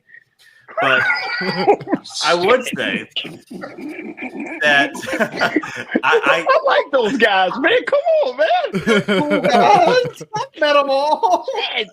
Hey, I'm not speaking for the podcast. I'm just a guest here, okay? If you want to keep me on, you can. No problem, man. I love those guys. They sent me a nice glass kit of whiskeys. I know. I just think we got to get rid of some of the pussy assness from our program. That's a new word. And but anyways, I just came on to talk to you guys. I love the way that you talk about Virginia Tech football. I don't always agree with you. But I'm here and I'm willing to talk, and I'm willing to hash it out with Chris over some things that I've said. I'm willing to hash it out with anybody over anything that we've talked about, or if you want to bring anything up, I'm willing to chime in. But thanks for having me on, and let's go Hokies. Well, first of all, I feel. I'm gonna get on you for this because this is for me. You said win out. Like, you do realize the Syracuse game, if we won out, we would have been in the ACC championship game. We lost 3 games by 17 points. And I'm going to go step by step. Syracuse, let's not hash that again because, God damn it, I'd make everybody in here angry as fuck. Clemson, we know Kyron was injured. And then we run the ball 4 goddamn times the whole game with our lead running back. After Jeremiah Coney had went for 96 yards on 10 carries against Syracuse. Malachi had 72 yards, averaging 5.2 per carry. We were running the ball against one of the worst fucking run defenses. We chose not to run. And then the Duke game, I was watching that at my sister's house, and I had to listen to the rest of it on the radio. So when you say went out, question mark, homie, it won't like we got our fucking blowers blown the fuck off. It was there. We fucked it up. I'll say that all day. But if you take a look at that, the last month of the season, November 2nd, the Hokies controlled their own destiny. Yeah, they were 5-3. I mean, let's talk about talent. Let's talk about execution. Let's talk about coaching because those are the 3 things primarily that go into winning football games. Talent, God bless. For the most part, we were there. In most of those games, we were there. We were fucking there. Execution, spotty at times. and Chris has talked about it. Especially the Syracuse game, which we won't necessarily run into the ground again, but execution was a problem at multiple times this season. Coaching in particularly situational coaching was bad at a lot of key parts of this season. There were opportunities to win there, and to Chris's point, I think if you are better with the way you are managing those week-to-week things, you put yourself in better position on game day for the execution piece. And that makes up for some of those other things. Yeah, well, now, I mean, in other news, Brian, water is wet. I mean, like, if we execute well, we win. The problem is we didn't. And I like to blame players a lot. Number 70, I'm not going to say his name, Parker Clements. I did not like him at all. No, but we could talk about execution, and we really could have got in there and all these things. This comes from the top. This is a top down, shit runs downhill, right? And that's why we suck right now. And I agree with you. We could have won out, and that's why I put that thing. Went out, that's crazy. That was sarcastic. And so I guess it didn't come off that way. It was sarcastic. I got what you were thought you were saying, Curtis, honestly, are you that fucking drunk? No. I was being sarcastic. No, Maddie, I didn't know how to read your thing, like the Hokies respect thing. I thought you were actually being semi-serious. No. The HR department runs Virginia Tech football now. I saw your 1-0 comment. I went, okay, I know what he's doing. So just a little backwards context for you guys. I'm getting married in May, and Congratulations. Thank you. I decided for my bachelor party not to go to Vegas or not to go to these other places. I planned preseason to have my bachelor party for the Clemson game. I got a suite because I bought into the hype. I bought the lie. I said, boom, we're going to go to the Clemson game. I'm showing my boys Virginia Tech football because I lived in Portland, Oregon for 10 years, and I went to so many games in Eugene, I couldn't tell you. I said, I'm going to show my boys what Blacksburg is all about. And by the third quarter, it was a funeral. Everyone had their hands on my shoulders, and it wasn't a good thing. And so, but if we would have won that Syracuse game, that Clemson game is so much different. And then if we went out from there, we're going to the ACC championship. Mm-hmm. And I mean, so I was being very sarcastic in the sense of went out as a joke. It was more so in the sense of why is our leadership suck so bad, and why can't they rile these boys up to win a damn game like they did for the Miami game? Right. So the thing is, what I put your first comment up about, Maddie, is when you said Kyron isn't good, Schlee and Papa better, something like that. I don't want to lie and say you said something that you didn't, but it was something to that aspect. But then now when we're talking about why can't the coaches rile them up? I'm just trying to see where you're coming from. What context do you get that this player and this player are head and shoulders better than this player? And if they are, why didn't the coaches put them in? I think we agree on that point. I think a lot of us agree on this podcast with that point where it looked like seniority was a big deal for this coaching staff and wanting the seniors to play out their season.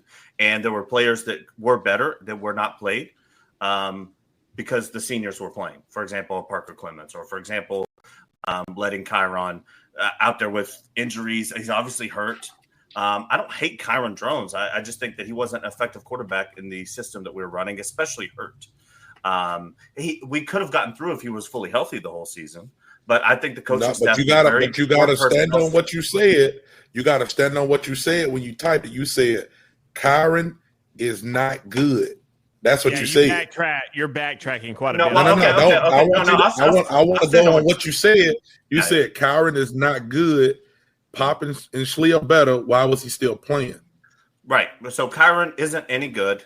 What I meant by that is he wasn't good to play those games. He was not good. Kyron is not any good. But that ain't what you said. To read down the field, to make the plays that he needed to play, to have the offensive execution they ran him like a battering ram for the first few games. I mean, Kyron isn't any good in those situations if he's hurt.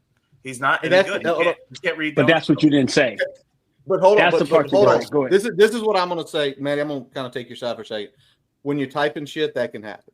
So first thing, it's always put it into context. Because if you were to say, I love Curtis typing, Maddie. If you were to said, Curtis typing or talking, let's go. Y'all know how that goes. I know Oh, that yeah. because the way I type and shit. But the whole thing is you got to throw that in there because you're right. Right.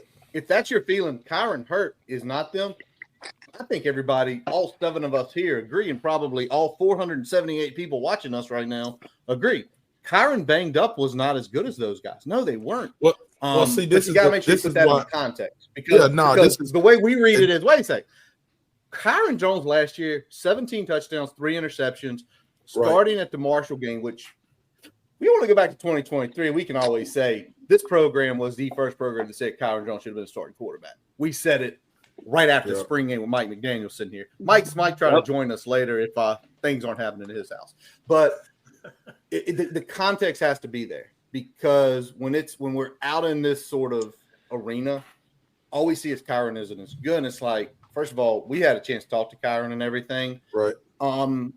And they did not run him like a battering ram the first few games. They were trying to make him a pocket passer, which Tally went the fuck off on. Right. So this is the thing. The only reason that I was harping on that was not to be argumentative with Maddie. I just want people, because what I do when I look at football and I watch Virginia Tech football is I get very personal as far as how I feel and what I remember. And I don't go into really what happened. The things that people are saying and the things that we remember is not really how it happened a lot of times. So you have to go back and you have to look at it and you got to kind of go through the whole film and self-evaluate and go, what really happened here? Just like Tibb said, they didn't run him like a battering ram. They tried to make him a pocket passer, which he still got hurt in Vanderbilt, if y'all don't know.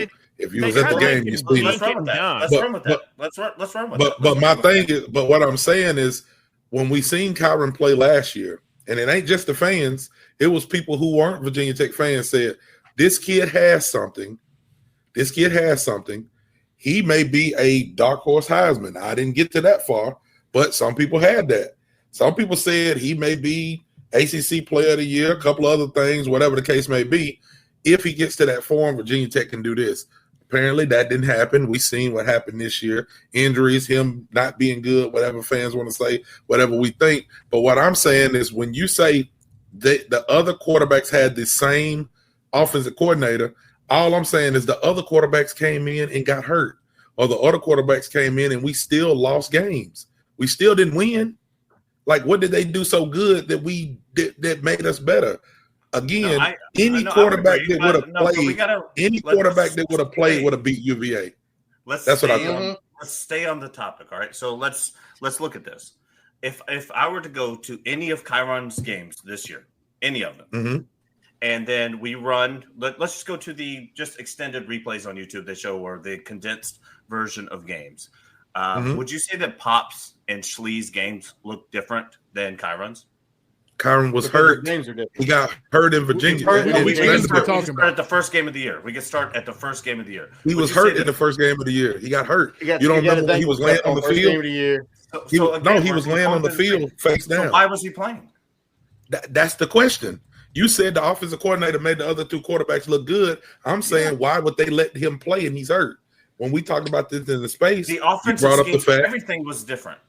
Everything was different. See, we keep talking about Vanderbilt too, but like even a hurt Kyron against Vanderbilt completed 66% of his passes, 322 yards and 2 touchdowns. 2 touchdowns, and had. So I mean, he wasn't out there taking a shit on the field, despite how we felt for the duration of that game. We should have been, and he had like a lot of bad drops in that game. He had a lot of bad drops in that game. Oh yeah, a lot of bad. Ollie Jennings had one across the middle that was a. Now this is what I'll say. No, that wasn't Ollie. That wasn't Ollie. Aiden Green, my bad.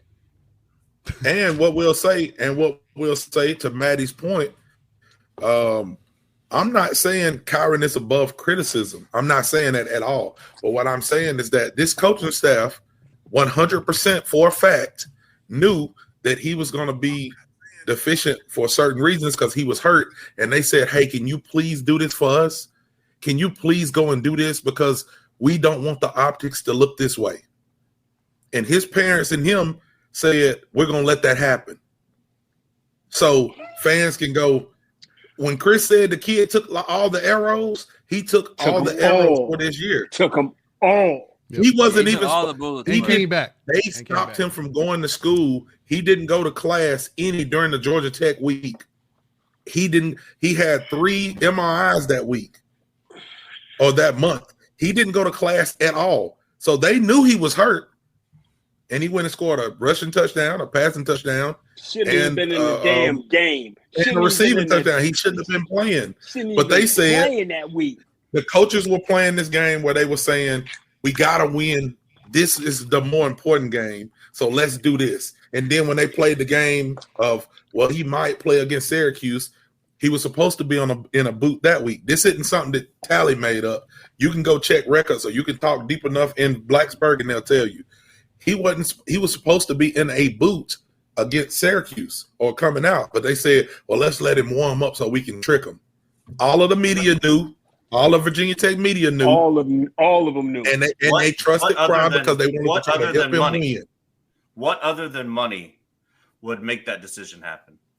Money. He didn't play that game, so I don't know what the money is that we're talking about. No. I'm just saying they were trying to play a head game with Syracuse, which kind of worked. Because Schlee went in.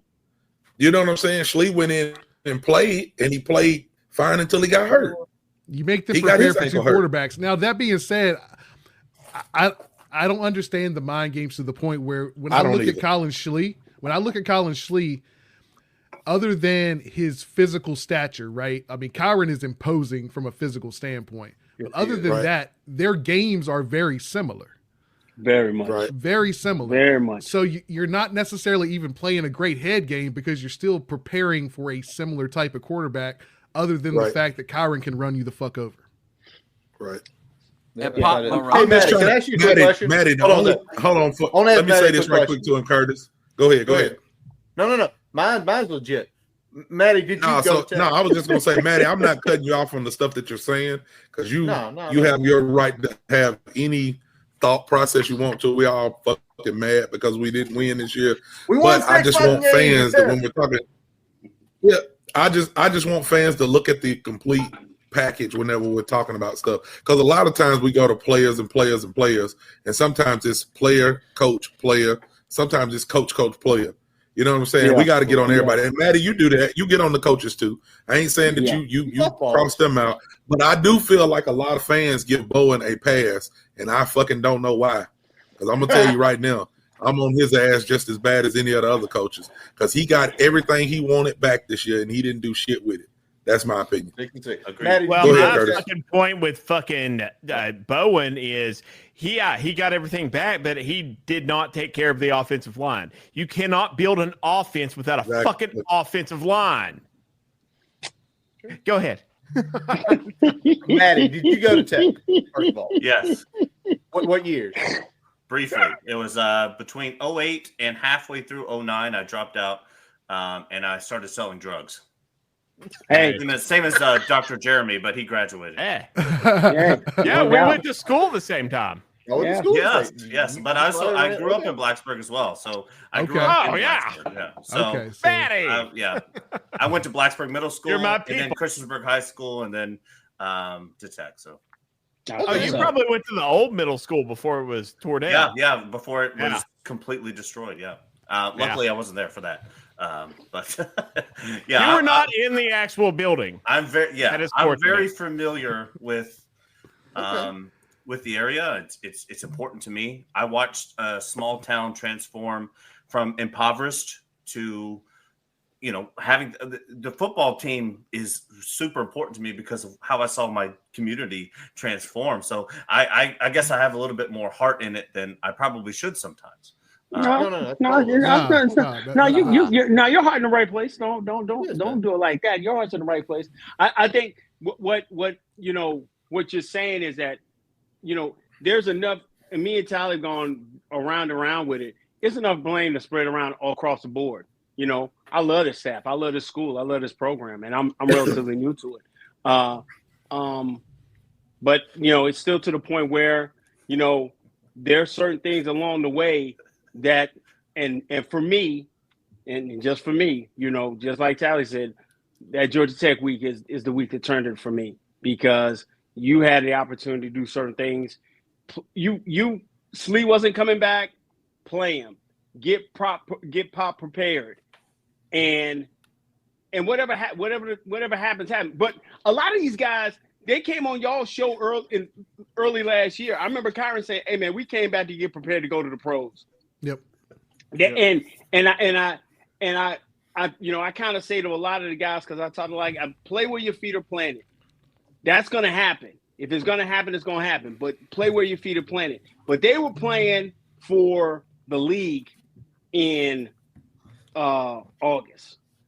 That's what they weren't playing to be great this year. They were playing for the league in June, July, August. That's where their minds were at. And then just had they just went and took care of their business the way they could have, then it would be totally different. But going back to the biggest thing, and I think this Matt Moore hire, like everybody said earlier, is probably the biggest hire. Is a huge hire and change some things in strength and conditioning because of what we're seeing. And I think with this DC hire is going to help too. That's going to be huge. You got to win in the trenches. Let's start with that right now because you're saying it, and we're all sitting here screaming it. Mm-hmm. Who do y'all think? And I'm gonna pitch it to Dan. Dan, you've been quiet. Dan's computer fucked up on it. Dan had a rough last 15 minutes. Dan, who's the DC hire? Honestly, who do you think, and who do you want? Man, honestly, the longer it goes, the more I think it's Anthony Poindexter. Okay, but is that who you want though? I mean, at this point, yeah. Like Jeff Collins doesn't inspire me. He's a good DC, but like I feel like there are some new coaches around our regional rivals for recruits. Not to mention James Franklin is still heavy in Virginia. Like Tony Rojas had a pick six in that fucking playoff game, and he's a Virginia kid. Fucking Louisa County. Like you know what I'm saying? Like it's just like I feel like he's a good coach. It's not necessarily a Marv situation because he's 48. He's been co-DC. He dabbled in calling some plays. I feel like even Pry and Manny Diaz and now Tom Allen have probably groomed this dude to call plays. He's a great recruiter. He'll get kids to come to Virginia Tech. I feel like if you're going that route, like that's who I would go with. He's the closest thing you can get to like hiring Torian Gray without hiring Torian Gray because at this point you're not hiring Torian Gray. Yeah, we're not getting Gray back. So if what you want to do is get a big dick recruiter that can pull kids from Virginia that has at least enough experience doing it, whether co-DC or whether calling the defense, he's checking a lot of the boxes. The only box he doesn't check is that after you move on from a Marv, you're not getting a very proven defensive coordinator in terms of a guy that has called the defense for multiple years before coming into Blacksburg. That's the one thing you're not getting from Anthony Poindexter. Maddie, first things first, this is our podcast. You don't fucking stay on mute, dude. Everybody's got a voice here. You stay off mute. Is that a casino? No, I gotta be honest. Can I be honest? I have a little bit of gas. That's fine. Oh, my God. We don't care, man. Hey, man, like, to be honest. Jack the Ripper in this bitch. Can I just say something real quick? I kind of respect Matty for putting his face on the camera and letting him be his thoughts be exposed Matty, to the world. Is your picture? Is your it's like, does it not look like me? Picture? That's you, ain't it? People think I'm a burner. I did an AI picture to put a headset on me so I could like. Yeah, that's you. But I just want to say, I'm not a burner. I just want to. That is. It's the only time I'm ever going to say this, and I'm going to say it now on this program. There are grown-ass men in this world that all they do every day is think about me. They're with their wife at the Thanksgiving table. They're opening presents. They're thinking about me. And I feel bad when they fuck their wife because I guarantee you they're not thinking about her. That's all I'm saying. You leave me fraud alone. We didn't the liquor has hit Dan's head. Maddie, I'm gonna go to you before we go to everybody else. DC, who you want? I mean, honestly, I don't hate the Poindexter thing.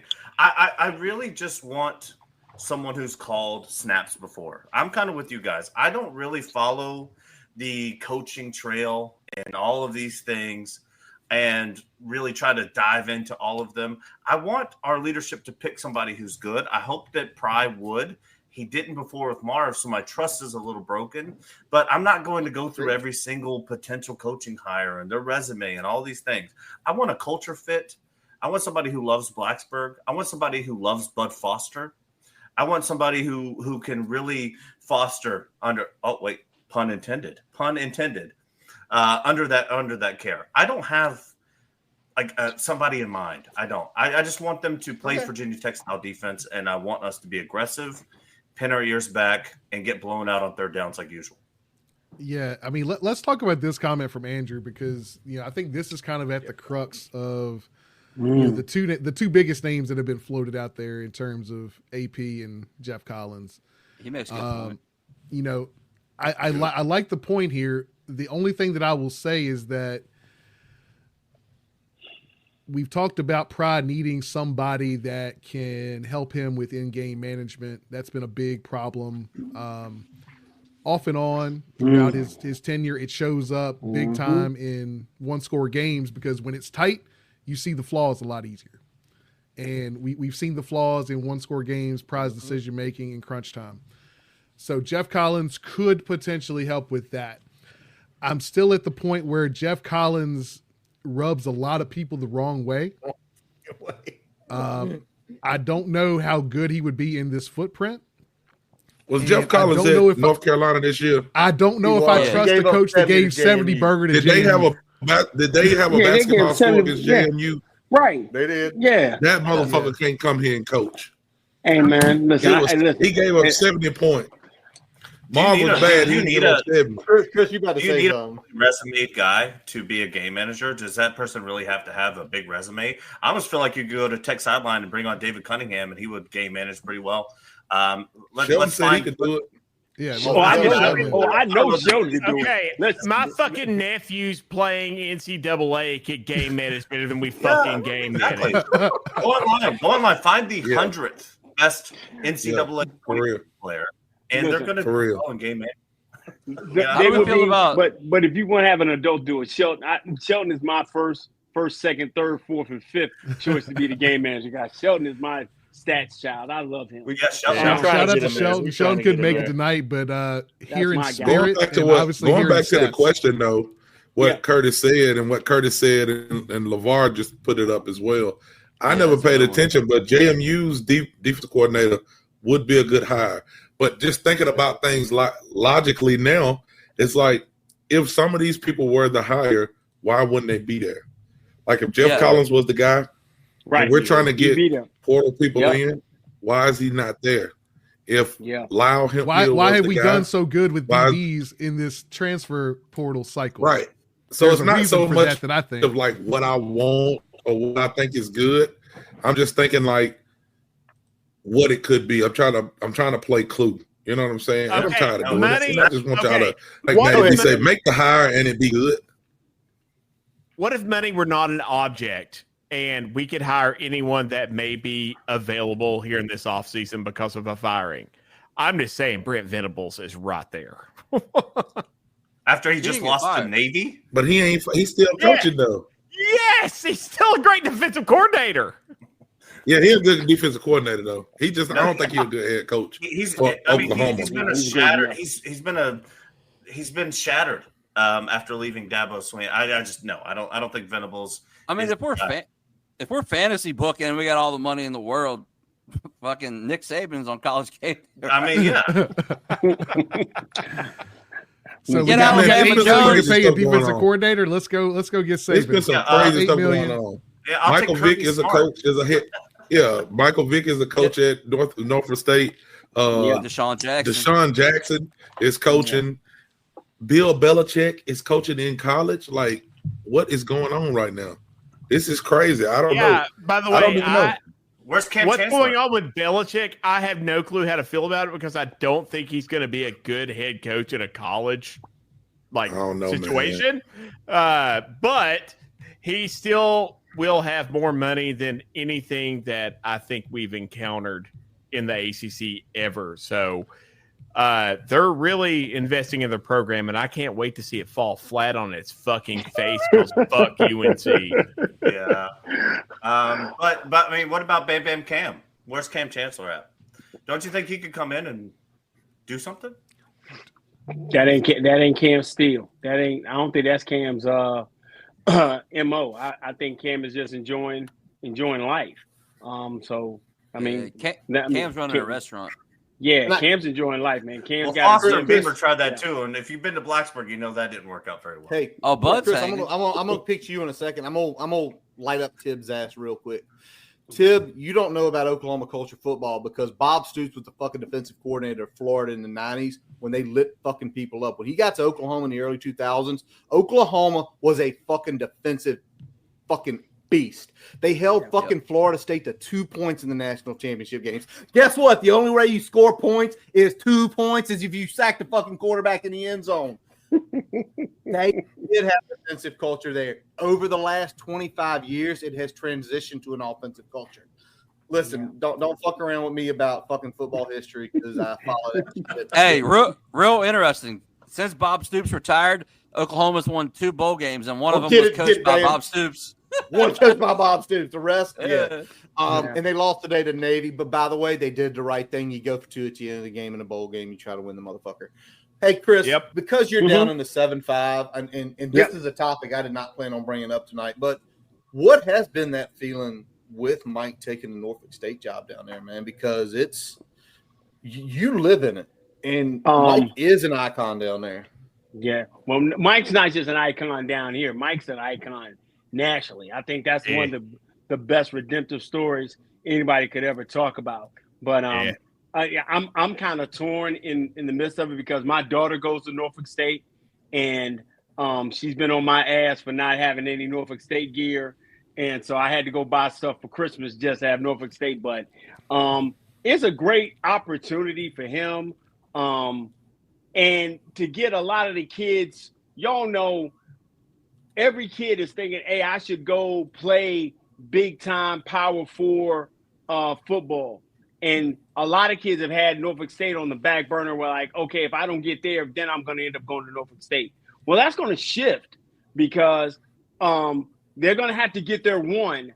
I still think there are going to be kids that are going to just go to P4 schools and because they're still going to love that. But you're still going to get a higher grade talent ball player, especially with ODU here in this last cycle, not taking one 757 kid. Yeah. You follow me? So I think it's huge in the area. The impact is great. Everybody's excited, and he's going to get an opportunity. He's going to get some time. What do you think about? What do you think? Because my thoughts on it was, man, why didn't Tech bring him on? But it's great for Norfolk State. It's great for the 757. I'm really excited about him going in there. And he still loves Virginia Tech, right? He still loves Virginia Tech. So he still loves Tech. Could this be sort of a farming program to where he's recruiting, developing talent?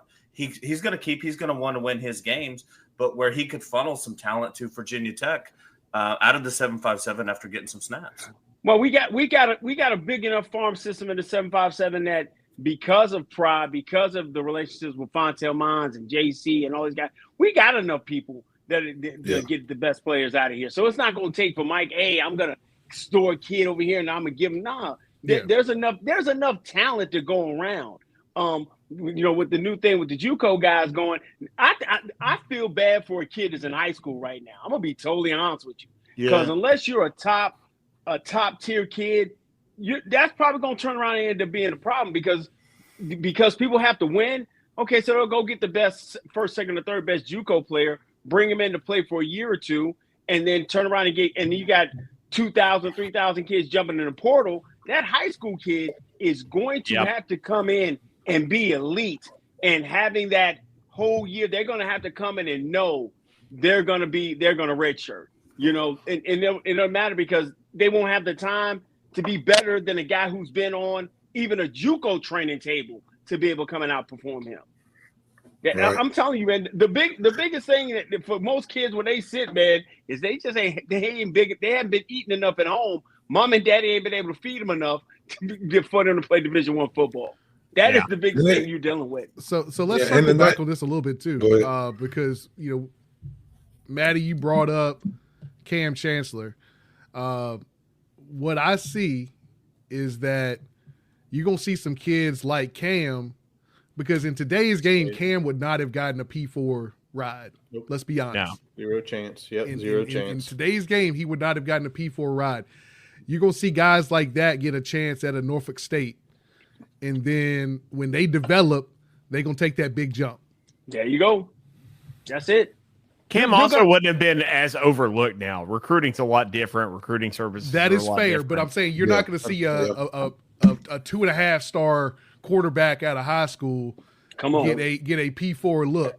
Well, that's kind of what I said earlier, right? I mean, that's kind of exactly what I said. That's what I'm saying. That's why I wanted to piggyback on that and kind of circle back to that point relative to the Vic situation. It's harder for the high schoolers to get in and actually get into a good program now because of the transfer portal. And like I was saying earlier, why would you roll the dice? Why? When you can go out and get a known quantity, when you can actually see how they perform on a level like this before. Yeah, there's going to be these fucking superstars that you go out and you swing on, but everything has changed because of NIL and the transfer portal. And I'm not saying it's bad. Honestly, I think it gives us an advantage over a lot of programs because we still have like a top 30 NIL. We're still in a good position to where we can go out and we can swing and we can money ball and we can put a good team together out of nowhere.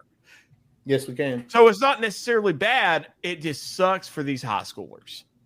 Yeah, the high school program right now, it's crazy right now for high school kids just trying to get recruited. One of my good friends, his son is going to ECU as a linebacker coming out of Huntsville, Alabama. So it's just watching him go through the recruiting. Yeah, watching him go through the recruiting process and, listening to his stories and things like that. It's crazy. And it takes a lot of work for a high school kid that has talent to get to the next level because of the transfer portal and how many people are in it and things like that. But I'm going to have to hop off here, guys, in just a minute. I did want to say something, though, before I get out of here because I've seen a couple people talking about it in the chat and just reiterating on it. Like, Mike Vick, that's my guy. Like, that's when somebody says, like, who is your heroes? Even on and off the court, like Mike Vick and Kobe is that's my heroes, and not just because of what they did on the court. It's because they made mistakes and they came back from a different way. You know what I'm saying? And they addressed those issues and got better from them. But when we're just talking football and not the love of a player or what he's done on the field, Virginia Tech couldn't. Like I've seen people keep saying, Virginia Tech couldn't bring Michael Vick in and make him a coach. I mean, they could, but if it fails, where does he go from there? It's kind of the same thing of like, I feel so bad for J-Ham because J-Ham had zero experience. And he got thrown into being a defensive coordinator and we fucking ate him up. And he'll never be able to coach at Virginia Tech again because of what he did his first stint. So what if Mike Vick comes in, he tries to help with the quarterbacks or does something to some extent with zero coaching experience and it turns out horrible and then like you've ruined a legend. Nobody wants to see that. So he has to go that route of feel how you want to feel about Deion. I feel like Deion talks too much sometimes, but I got to give Deion his credit. Deion went that route. He went to Jackson State. He said, I'm going to go and get the best. He got Travis Hunter, and he turned Travis Hunter into a Heisman Trophy winner. I got to give Deion that credit. I'm not saying Mike Vick will do that, but he did open eyes for people to give former athletes a chance because when you have somebody like a Michael Vick or even Deshaun Jackson, I don't know where it goes, but I'm Delaware just saying State. in the old style of football, they probably wouldn't have gave them a chance. And you got other people coaching too. We got other players coaching right now. You got Eddie George out there. Yep. Eddie George is coaching and doing a good job at Tennessee State. So things are changing. You know what I'm saying? And I'm glad to see it. But I didn't want to. I said nobody said. Oh, go ahead. But to your point about Michael Vick, everybody, because I've seen some of these hate comments too, and I want to punch them in the face, but I'm not. I'm gonna do the Bugs Bunny and kiss him on the cheek. But if you haven't read his book, then I suggest you do so before you have any judgments about that man.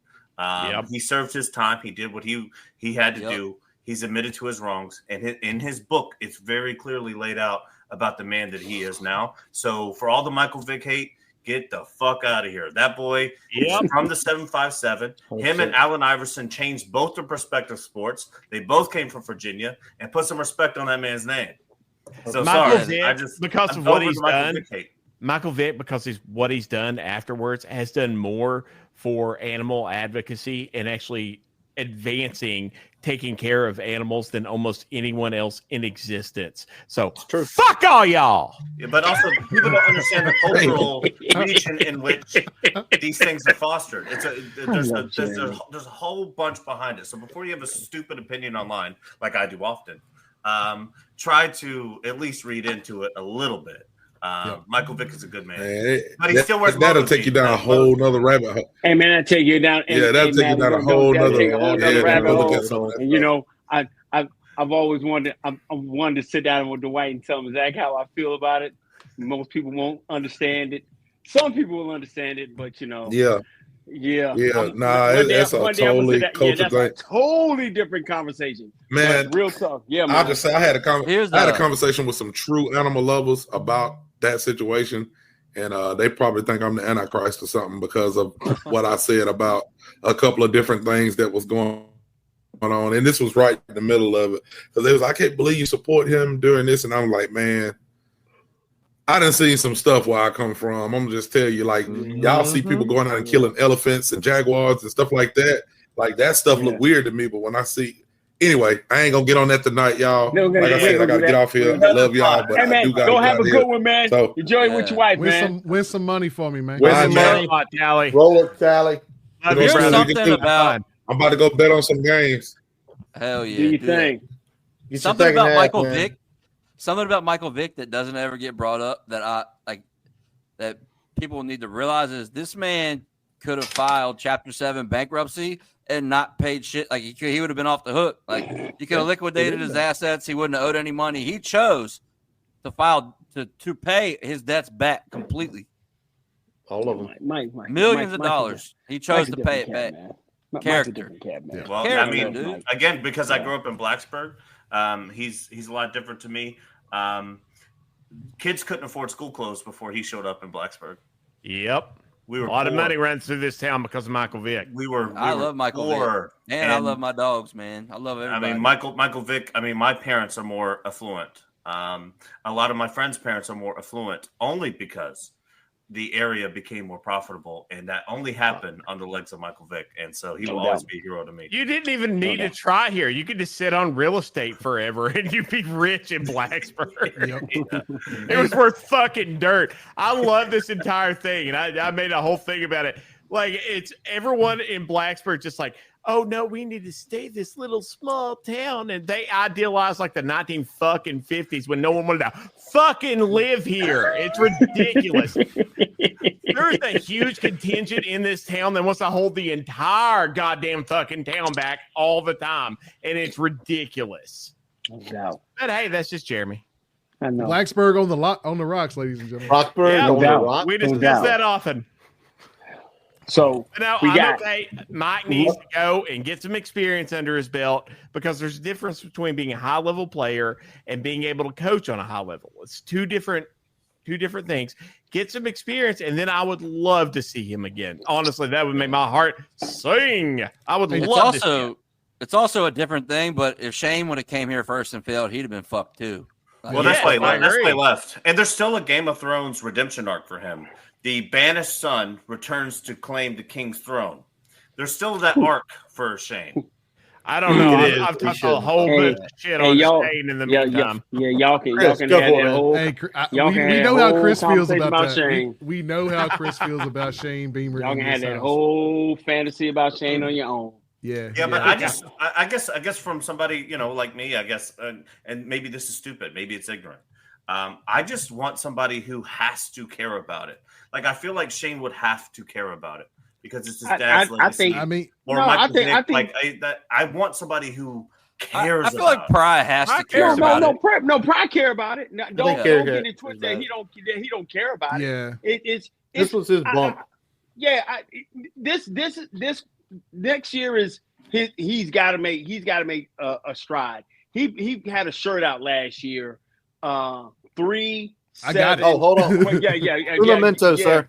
Hey man, that shirt is everything. You know what I'm saying?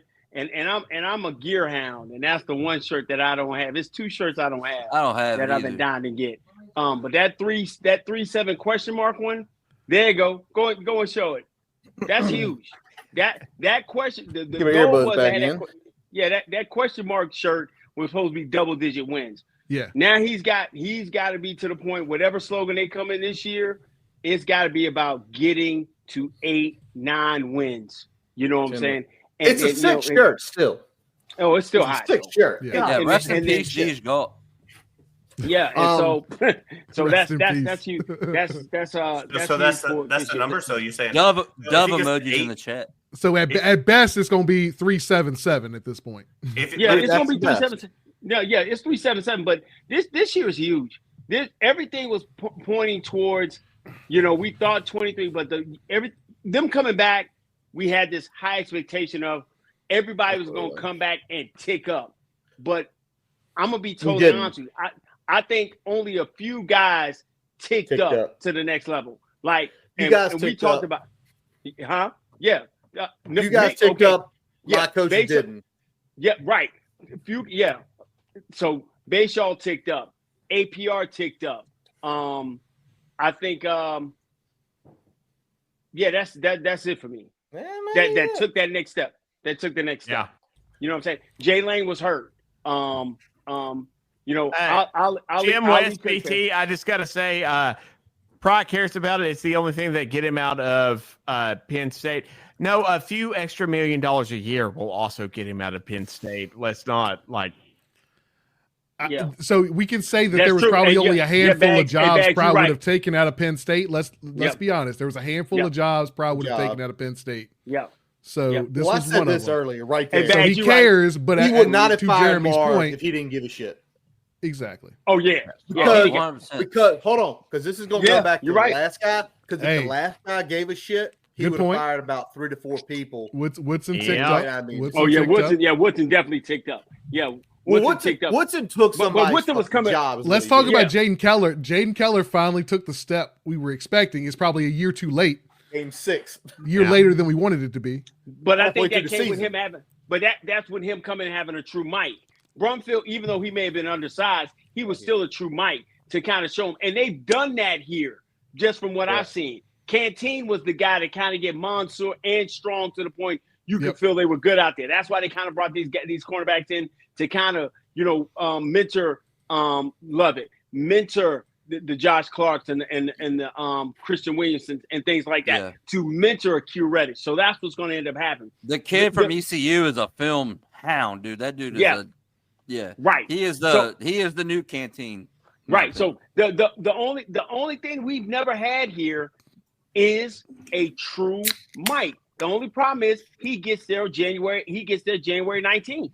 When he gets there, you're gonna have to kind of do what Dabo did with Sammy Brown, and you're gonna have to live with some of the mistakes. Yep. You're gonna have to live with it. Play Keller, play Clatterbaum, and live with some of the mistakes. It's gonna be very much Dax Hollyfield 2018. Come on, we're gonna have to live with a little bit of that. You got to live with a little bit for the upside of what he's gonna end up being. But then you put a Noah Chambers beside him. Noah Chambers being, the kind of Fred Warner type kind of kid, having that doing that. My heart goes out to my dude, and everybody keep praying for my man Gabe. Gabe is your extra, he's your extra recruit in 26 because he'll be back. He'll be back then. Yep. Motivated, bigger, stronger, faster. And that's what's going to happen then. So that's the biggest thing. Your up the middle is going to be, you're going to have a fall off somewhat, but I still think Gillum's going to be fine. Copeland's going to come back healthy. Gerard Johnson's going to come in there and be able to play. You're going to have Handchuck be able to play on the outside. You're going to get some guys like that. Ace Stevens is going to be, Dandy's going to be good. Ace Stevens has looked good. Ace Stevens that man. Yeah, I like Ace. If he can ramp that up to 40 snaps a game. Yeah, but the thing about it is you're going to be able to have guys, the sincere kid. Yeah, I'm tampering. That's in the portal. I would love him to come here and, and be able to match up with him and Asen, Burgos on the other side and then Dandy. I'm just looking at it like that. So Chris, everybody else tampering, you might as well do it. Hey man, I'm on the Darius Gray tampering deal because I need as many offensive linemen as I can get, man. Hey, and why are we tampering? Why are we tampering? Kyle Altuner, brother. Oh man, come on, baby. Come on home, baby. Come on home, baby. Home. The crib is the crib, baby. Let's do this. The crib got me. Shit, they should get everybody else. Also, Tib brought up a really good point earlier. Yeah, Bags absolutely calls out dogs. Yes, he does. Overton is going to be him. Good call by Bag on him at law. Bags is on fire. Yeah, Bags is on fire tonight. Yeah, I forgot about Aaron Donald 2.0. The only thing I call him. In the comment section, James Gilmore, y'all know anything about Priester from Hampton? I know he follows Anthony Poindexter on Twitter. And he's not the only one. Yeah, he's not the only one. So he's not the only one. Yeah, I just think that we're gonna continue to be a school that Pride's gonna live in that high school area. And I think if we do get AP, I think it's gonna be able to help us get some of those Pennsylvania recruits, get some of those New Jersey recruits, still stay solid in Virginia, because I think we got a good we battened down the hatches. Nobody's coming in here getting all the guys. And we can go hit the Maryland Catholics as hard as we have, and even harder now. Right. We can go get those cats. So I definitely think that's going to be good.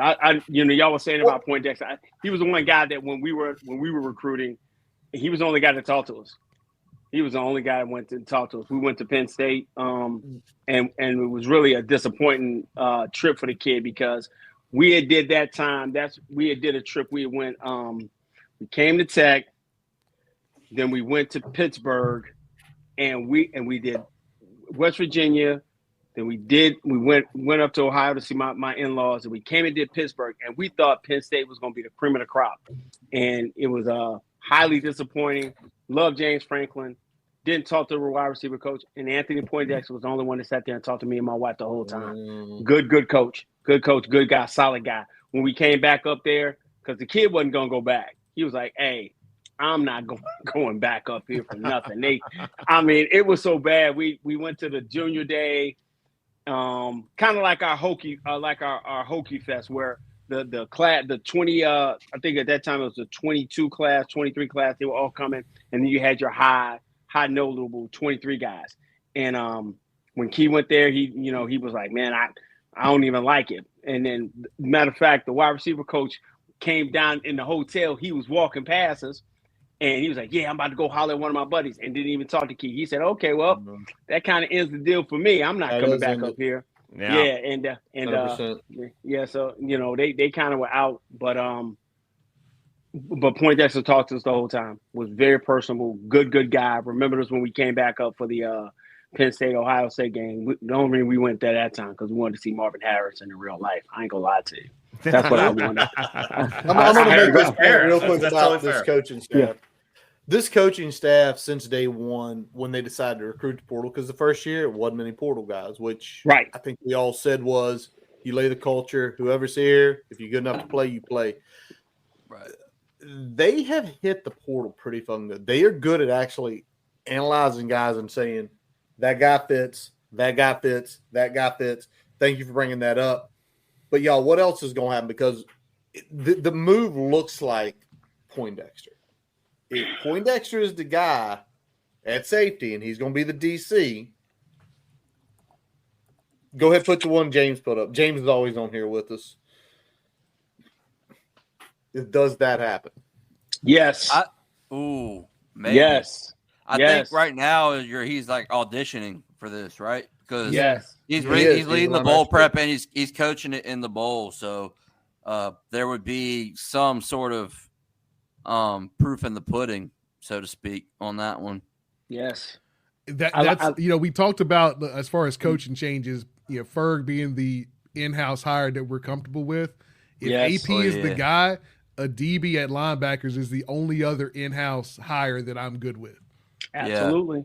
So, and I guess, there have been talk, or people brought it up, I guess, out of, off-season boredom or whatever, but JSJ doesn't have a job, and he's great with high school recruiting and DNs. Would they put our guy JC just on defensive tackles and bring this guy in for the edges and the in-home high school recruiting. Yeah, Jeremy, don't laugh at edging, dog. Is AP bringing anybody with him? I'm laughing because you're bringing this shit in, knowing good and well those conversations are happening, Dan. Well, I just think it's kind of silly. I know nothing. We're not in a position. I don't know a damn thing I'm talking about. Pry is not in a position. Go for it, Matty. Pry is not in a position to promote from within. Why not? You're not wrong. No, because he's not wrong. Because nobody under him would have been fostered well. Now that doesn't mean that somebody down there doesn't deserve it. I've been passed over a lot of times for positions that I thought that I really earned and deserved, but the company didn't need it at the time. They needed some outside influence to come in and change things around a little bit. So that doesn't mean that anybody below there doesn't deserve it or they couldn't do the job. Pry in this maybe his last season, if he doesn't have a winning one, is not in a position to promote from within on a 500 team. You have to bring in somebody from the outside. All right, so let me throw this at you because what we're doing here, right? So if you're bringing in AP's coaching safeties, that means Pearson's probably taking a off the field role again. So you're still back in a situation where you've got one guy that pretty much is a in-house hire, right? Because Pearson, outside of his credentials that he personally attained, he wasn't a coach before he took this on-field role, right? So he did not want I would be good with the DB stepping into that role when you got somebody like AP stepping into safeties and Prelo taking more of an off-the-field or at least a secondary type position role within this organization because you're trading one for the other. Well, I don't mind guys stepping up in ancillary roles. I don't mind assistant coaches being promoted from within. I think with the DC, though, I think it has to be an outside hire. Oh, yeah. You're saying the coordinator. Yeah, you're saying for the coordinators is the guy outside. Yeah. Okay, I misunderstood you there, Matty. Ain't no fucking way we hire internal for that. No, Jay Ham was the last time we do that in the short term. Right, and on the same note, you already had a world-class strength and conditioning guy in the building before we brought in Deej. I love Deej. Deej is a good guy. But Jared Ferguson was world-class. He already had everything in there, and I think he's going to change the culture with the strength and conditioning. I mean, I was cracking up when I was talking to Dan. I was talking to the kid, first day, we ain't got no music. We came to work. I love that about Ferguson. So, I love Coach Ferguson. I love the whole staff, but I think that hire within changes the culture. I think it changes the culture. Yeah, culture is big, and I think you talk about the music. I mean, there's something to that. I think Ferg is going to bring an edge to strength and conditioning that we haven't seen, and we talked about it a few weeks back. Like, it matters what in my day, you had to be fucking afraid of your strength and conditioning coach. Yep. You did not want to see that motherfucker walk in the building. Yep. You wanted to have a healthy fear of that person because you know that he's going to push you to your absolute fucking edge. Absolutely. So I think getting AP will be 3 home runs. I just think you're going to have to do what they didn't want to do before, and that's go play the young guys. There's some young this 25 class is amazing. Yeah. I've had it on record. I damn near got everything I wanted for Christmas. I got Deloach. I got, out and going to Penn State was the only thing that I didn't get on my wish list. But my number one thing on my card was Jeffrey Overton Jr. And Lord, I had to ask the kid how he was doing, and he said little Jeff was out there acting up, doing bowl practices. So I'm excited about him. So. Yeah, I think they're going to have to play those young kids and just let the chips fall where they may. They're going to either love it here and want to stay here, but you're going to have to play them. Because every time we saw a young kid play last year, they showed out. Yep. They showed out. Let's talk about how all these fucking ranking systems punished Overton for what was going on with Pops, because that was a fucked up situation. Was that even his dad or his uncle? I was confused in the article. I don't give a damn what it was. I am not the only person in this rating system thing that I'm in love with is Kobe Crawford. Everybody else I'm not really a fan of because I watched it happen to Jeffrey Overton Jr. I watched it happen to Chance Wiggins. I watched it happen to Garrard Johnson. Keelan Adams. I mean, hey, man, I don't, you know. Yeah. Hey, it happened. Hey, we talked Micah about Matthews. it. It happened. Hey, Micah Matthews. Brett Clatterball. I seen kids drop just because they came here, not because they couldn't. And it would be like they didn't even do nothing on the field. But for Jeff to be down 33-34 in the state, I'm telling you, I'm selfish. I was glad he was down there so folks could forget about him. So when we got him, they would stop forgetting about him. But he was probably he is a top 3-4 player in the state of Virginia, hands down. Absolutely. Dude, that dude right there alone, I can say it. He's the only kid that kept my kid from being a Gatorade Player of the Year. He was the only kid to stop my kid from being Gatorade Player of the Year. That's how good Jeff is. That's how amazing. Record-breaking receiver. Come on, man. Keelan Adams. Two state records, and Jeffrey Overton is the daggum Gatorade Player of the Year. That's how good Jeff is. Jeff is a monster, man. Jeff is a monster. Sure. Hey, so let's talk about it because we talked a little bit about like the shuffling and we talked about it a little bit on defense. Is there some shuffling that could happen on the offensive side of the ball from a coaching standpoint? And what would that look like? Well, I think you made your biggest move when you got the O-line coach. Yes. I think the one thing is tight ends. I like them. I love keeping Brent Davis on the staff. I love him. I think getting Stu to just focus on special teams, because there was a point in time in the season, Stu was not my best friend during the season. I was really upset with Coach Holt. I'll be honest with you. First month and a half in the season. Come on, champ. I mean, there was a game that I can name in every game. There was a problem. You know, we don't want to go back to 0-0. You know what I'm saying? We don't want to talk about getting a block punt against Marshall. You know, we don't want to talk about having two numbers the same again and not getting called for it. Come on, man. Miami. Hey, but that's my dog. I love Stu, but hey, Stu was on the fence, but you know, Stu did some things to make things come back. You know, just keep. Yeah, that block kick for a touchdown in the Clemson game was pretty crazy, and he got away with a lot of murder because of that. Not to mention he's always had all world kicker, punter, and returners. Stu he develops his specialist. Yeah. I'll give him that. He develops it, and you see everything happen. I think the question goes is if Brent Davis, because you said Coach Davis at tight end, Chris. I like it there. Because remember now, NCAA's blown the fuck up. It's not the way we grew up with it. And all of us, I know we're all in this same about 10-year span. Maddie, I know you're in your mid-30s, so we're all in this about 10-year span. Is if Stu Holt literally gets named special teams coordinator, he could be special teams coordinator, but never go on the road as one of the 11. Y'all know that, right? Right. Okay. You know that. Like, he could be the special teams coordinator, but not be assigned to one of the guys that goes on the road. That shit can happen nowadays. Like, you could have an offensive and defensive coordinator and then never go on the road to be a recruiter. Yeah. Okay. Like, because of the way everything is shaped now in the NCAA, you don't have to have a door zone back there. If y'all didn't notice, you see my hats. It's all good. Okay, speaking of backgrounds, I have to address this before it bursts out of my chest like an alien. Matty B, you have more Ghostbuster like memorabilia in your background than anyone I've ever seen, and I fucking love it because I love Ghostbusters more than fucking anything. The first Ghostbusters, I think, is probably my favorite film of all time. It's mine as well, and yes, it is a thing. Once I made enough, I grew up poor. I grew up in Blacksburg, Virginia. I mean, I grew up in a trailer park by Ramble Ridge Road. I don't know if you guys know where that is in Blacksburg. It's by the airfield. But before those townhouses were there, it was a trailer park, and so I was poor. So the second I got enough money, I decided I was going to make my own thing. So I built my own proton pack. I have my flight suit back there, and I use that. I go out. We raise money. Last year we did about $25,000 for the kids.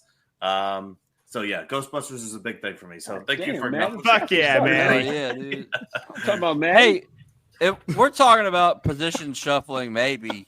Tim, that is my palace, also known as my man cave. Witness.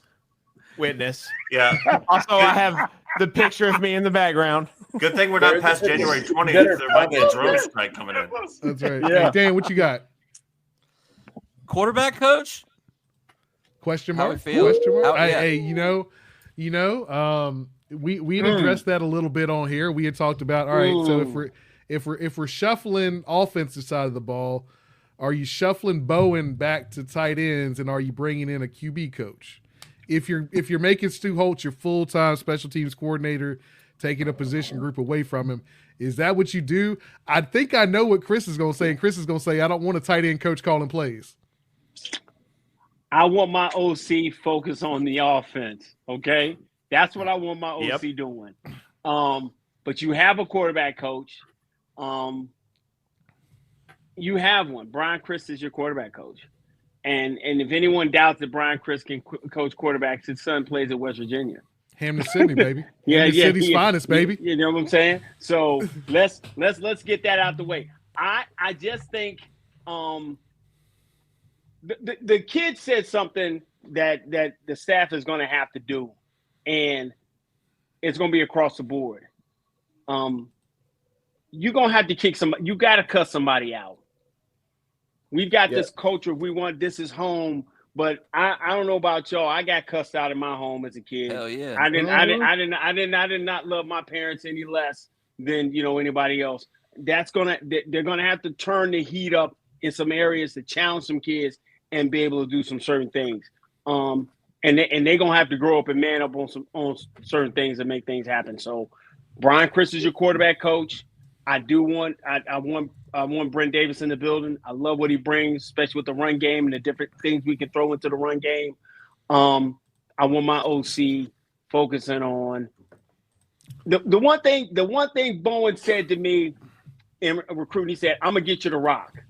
Then I just need him to get guys the rock. But I believe if you can protect it, and I think I sent this to Dan. If you can protect it, then you can run it. And if you can run it, then you can play action it. And if you can play action it, you get one-on-one coverage. If you get one-on-one coverage, we win. That's it. This is why Matt Moore is pivotal. Yep. Yes. Yes. I mean, if you can do that, if that's the hire that hits, then that's going to change the trajectory of what this program should be. But hold on, real quick. Every single person in here, Brian Siegler, is Matt Moore a big nut hire? Yeah. Oh yeah. Jeremy, big nut hire? Yes. Chris? I'll throw it on the table. Dan? Massive nuts. Maddie? No. But not no. Oh! Give it to me, Okay, Maddie. No, let it be said. Give it to me, Maddie. Go ahead. I'm not saying no because he's terrible. I'm not saying no because he's a bad hire. I'm saying no because how great did West Virginia do last year?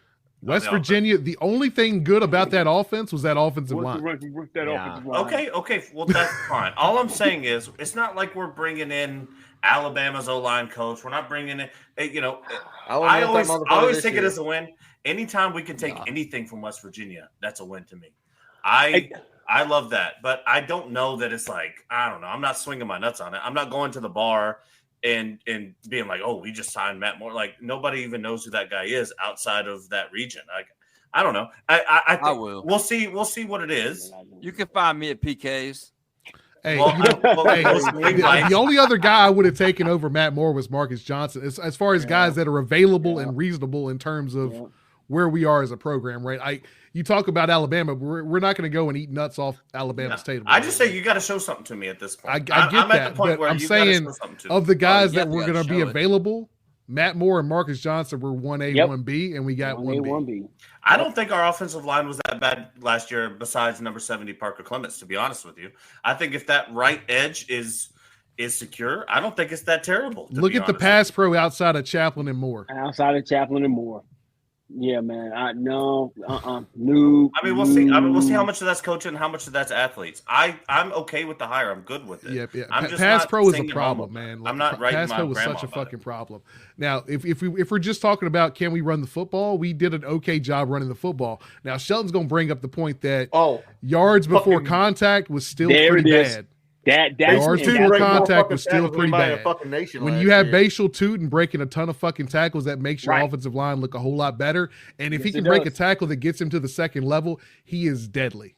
That's a fair point. That's totally fair. I mean, that's a big thing. I mean, we saw a lot of his big runs. Once he got to the second level, once a linebacker had to try to hit him, dude, and he was bouncing on him, he was gone. They couldn't do shit with him. Yeah, they didn't want to fight with him. So, like I said, if you get this offensive line to be just better athletes and better coached, and then you turn around and you got guys, not getting hit 4 yards, they're down the field and going, that just changes the whole dynamic of the offense. Yeah. You get a guy to the second level without getting contacted first. You get a guy to the second level without getting contacted versus him having to get contacted and then breaking it. That's when you're going to get into something. Well, here's what I'll say. As much as you want to say West Virginia ran for more yards than we did last year, they gave up less sacks than we did last year. And if you look at the development between Colt McKivitz, Zach Frazier, I am so fucking pissed the 49ers did not take Zach Frazier last year in the fucking draft. Because that dude, you see him up at Pittsburgh as a rookie, he is fucking elite. Yeah, he is an elite fucking center. He was under Matt Moore all 4 of his years at West Virginia. That's when I started looking. He had 3 All-Americans. McKivitz was a second-team All-American. When you start seeing that many guys become good, it's like no knock on Ron. Is what it is. No, we can knock Ron a little bit. No, you don't. You can knock on Ron. Well, no. Somebody already buried. Tally buried Ron earlier. So but when you're talking about a team, so now we're pissing on his grave a little bit. Sorry about that. We have to have our scapegoats. That's how we live, guys. And it's how we live in society. Yeah. So but either way, they ran for more yards. They gave up less sacks than us. As you start looking at that, it's like, why did they do that? Because they did not go look at who they had. They did not have the running back capabilities of Bashal too. They did not have. And that's the scary part is he went for 1,100 with below average offensive line blocking. And if you look at the year before, if you look at the year before with C.J. Johnson, with C.J. Donaldson the year before, C.J. Donaldson was amazing. I tweeted. I was like, if you can create those holes. Terrian Stewart is 220 pounds. You get him running downhill, second level, brother. I don't know how many DBs going to be able to take him down. That's true, but Dan, what he don't have, and Brian pointed out when he went here, he don't have turbo. No, he ain't got that next year. But we got people for that. He doesn't have the last gear that Tootin had. Like Tootin could be that guy, and then he could break the whole run. Bashal was very special. Yeah, he is special, and I'm so glad he got 1,000. Yeah, so glad he got 1,000 yards. Yeah, somebody's gonna mess around, and get him in the 5th round, and be like, "Oh my God, we didn't even know who this guy was." I hope it's Sean Payton. Oh man! Oh God! Never mind. We're not going. Y'all ain't getting shit, Dan. We're not going. We're not going. We have Sean Payton. God damn it! Fucking Caleb Williams putting better number up than Bo Nix. Put Caleb Williams on Denver. Y'all be like 15-1. I feel like we're always going to get good running backs. We're historically a good running back program. It's like that's why I always feel like we should always have good DBs. True. And that doesn't always work out, but we have great running backs out of Virginia Tech. So I mean, it's not really surprising to me that he was able to come. He's maybe since I don't know what's it maybe David Wilson. He's probably the best running back since then. Herbert. Oh yeah, Khalil Herbert. Yeah, but he didn't have much career in the NFL. Between Khalil and David, it was only Tavion McMillan that went for 1,000 plus. But the time you were there, Brian, Jeremy, Dan, that fucking 99 to like 2006. Or 2011. Jesus fucking Christ. Oh, we were RBU for that period of time. We were RBU. We were fucking DBU. We were a lot of U's during that time period. We were just fucking pumping it out. Yeah. It was so fucking good back then. And we didn't even get the full Brandon Orr experience. I mean, it could have been even, It was one of those things where it was cool to come to Virginia Tech because we were this hot new team that was just like we had cool uniforms. We were it then, and then we played a nasty brand of football, which was appealing to teams, to guys that weren't going to those flashy programs or that got overlooked by those flashy programs. I honestly like, think you overlooked Corey me. Moore's. I'm gonna go here and play 4 years, and I'm gonna kick your ass every fucking year. I honestly think Corey Moore and the way he presented himself and did the welcome to the Terradome, the entire fucking thing. I think that did so much for us as far as our environment, as far as our pride, as far as our culture. I wouldn't say on the level of like what Mike Vick did, but I think that is a close second. Just his mentality, just his presentation. I think that did a lot for our brand. You're the owner of a small business, which means you could use another pair of hands, like the experts at Verizon Small Business Days, August 11th through 17th. Get a free tech check and special deals like a free 5G phone. You know you want one. Call 1-800-483-4428 or visit verizon.com/smallbusiness to book your appointment. Verizon Business. Available for select 5G phones. New line device payment agreement and select data plan required. Credit applied to account over agreement term up to 36 months. Terms apply. Offer ends 8/17/2025. Vitamin Water Zero Sugar has great taste, zero BS, and obviously zero sugar. For those with zero room in their calendar, zero patience for slow walkers, those who get 0 hours of sleep on a Saturday night, have zero filter, zero given, and zero interest in grabbing a plain, boring water. Grab a delicious Vitamin Water Zero Sugar today. I think what Cornell Brown and that's a take. Dwight did before that, even like the way the brand got built on knocking the piss out of you just to knock the piss out of you. Barry. Guys who lay the hammer on you. I think you got some young guys who see it that way. The Caleb Wilson sees it that way. Yeah. He wants to hit you, and the Q Reddishes, they want to hit you. The Dante Lovetts are going to be physical. They're going to be nasty with you. So I think that's coming back. I think the kid we just brought in, Isaiah Cash, that motherfucker hits, dude. Yeah. So but I got to be honest with you guys. I've seen some of these social media pictures. Soft eyes. I don't know. Soft eyes. He looks like he listens to a lot of Drake. Listens to a lot of Drake. You can tell.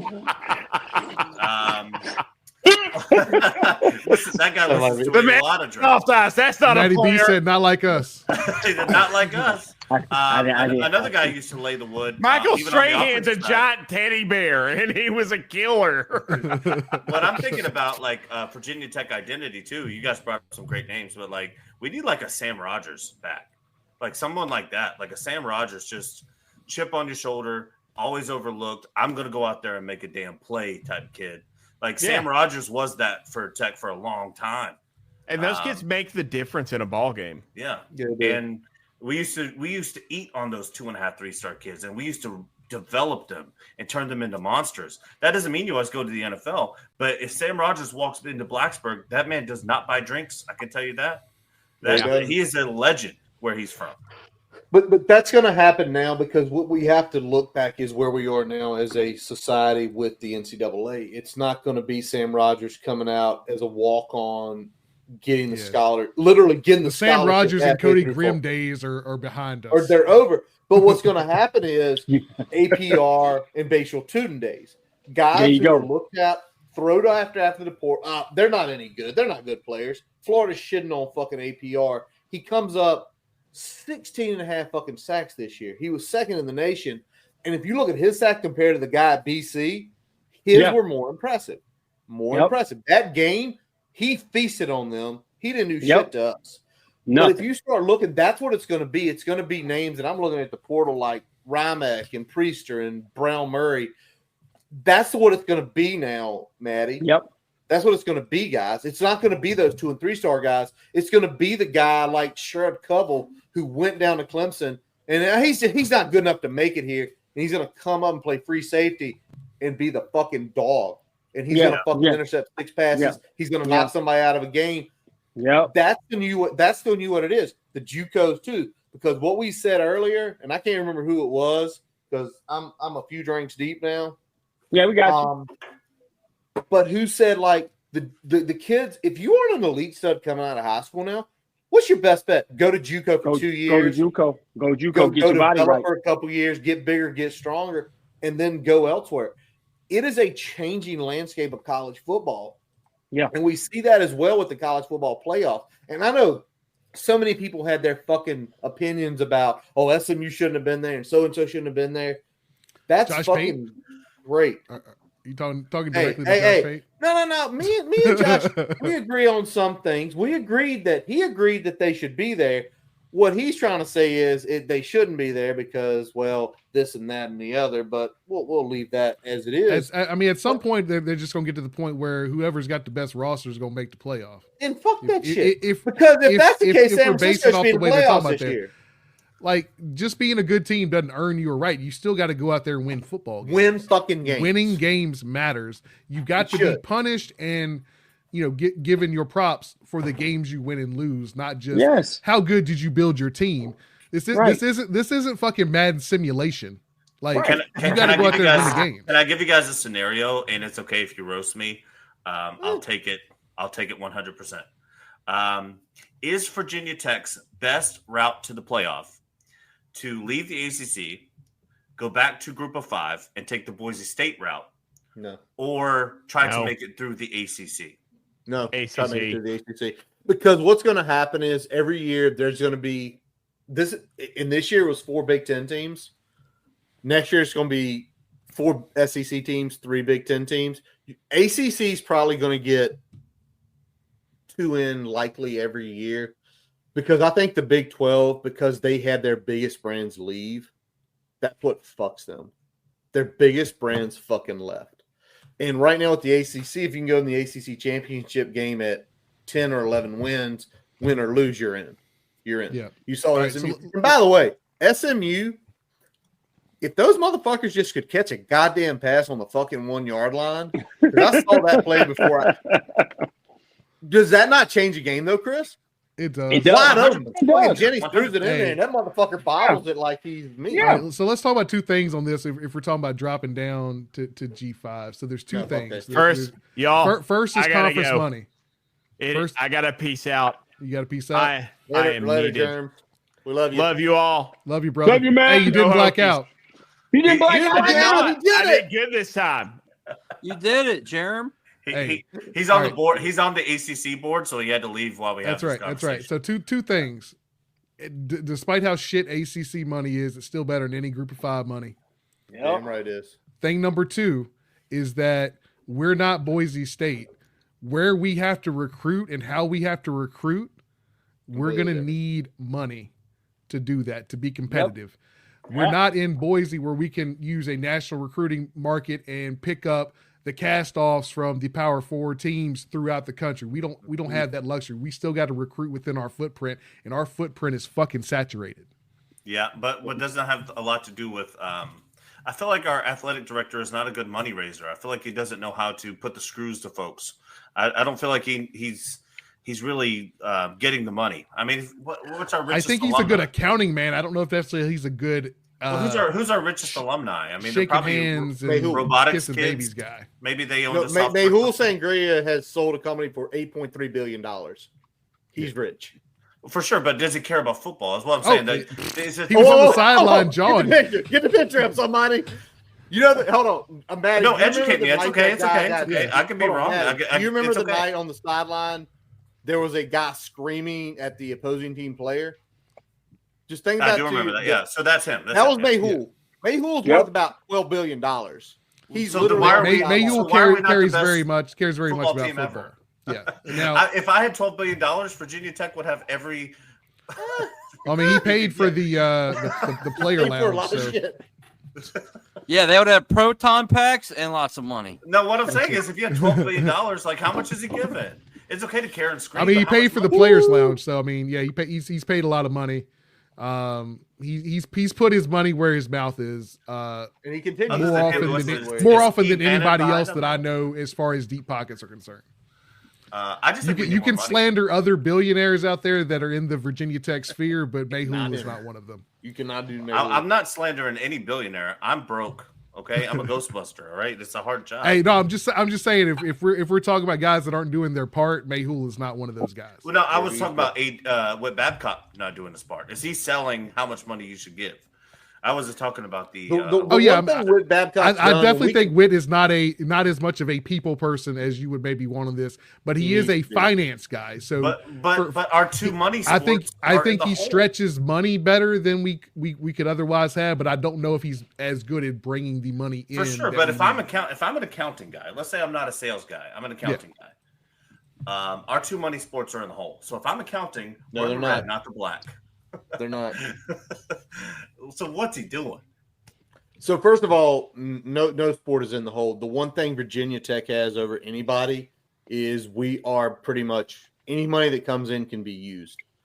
Go look at Nebraska. Go look at Alabama. Go look. They are in debt. They are in debt. We are not in debt. That is the I'm not one talking thing. about money. Again, sorry. Let me clarify before you make your point. I'm not talking about money debt. I'm talking about our teams suck. So men's basketball. So our football team is 500. Our men's basketball program sucks. Those are the two money sports. If they don't do well, less money comes in. So I'm not talking about. No, it doesn't. That's the thing. Because the TV revenue is what it is. We're getting $63 million regardless. It doesn't matter.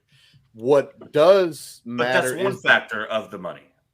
So TV revenue. That's the biggest factor of the money. The sales inside the stuff is like 8% now. It's not what it was 30 years ago. What about it used to be literally if you couldn't sell out your stadium 30 years ago, right? If you couldn't sell out your basketball, you were fucked. It ain't that way no more. There are teams out here who cannot. UVA is the perfect fucking example. They can't put 50% of their fucking people in the stands. They get the exact same amount of money as we do from the ACC. With that can I tell you something funny? Go ahead, UVA Brian. gets more in donations than we do, and yet we still outpace them Beat in the total fuck out of them. in total revenue, and we also outpace them in wins on the football field. But so to me, the problem that we have is that. So looking at NIL, I think the problem that people have with Witt and NIL right now is that they're looking at this gutted basketball NIL situation and how that was handled, and then looking at a 6-6 football team and saying, what do we get for that investment? And now we've got two teams that are mid, right? So that's what they're saying is that we ended up allocating more money to football. We hamstrung our basketball team, and we don't have anything else to show for it. But that's what I'm trying to get to, I guess. And maybe you can educate me. I can be completely wrong about this, but having been in sales, being in business, and just kind of understanding how the world works, typically you look for an ROI. So if I'm giving you a certain amount of money, I'm expecting a certain product in return. If that product is not being returned based on the money that I'm spending, then that money shortens over time because the product is not there. So I guess that's what I'm coming to when it comes to, it's not just the TV deal. It's the NIL donors. It's the donors to the program. It's saying, hey, well, we gave you guys $500,000 last year, and we got 500 as a record. Maybe we'll do 275 this year. Yeah, and then, if you're talking long term, you're going to see potential declines if something doesn't change, whether it's win-loss record, whether it's staff changes that change the trajectory of how you feel about this program long term. So it's still speculative, right? It's still speculative. We're still speculating.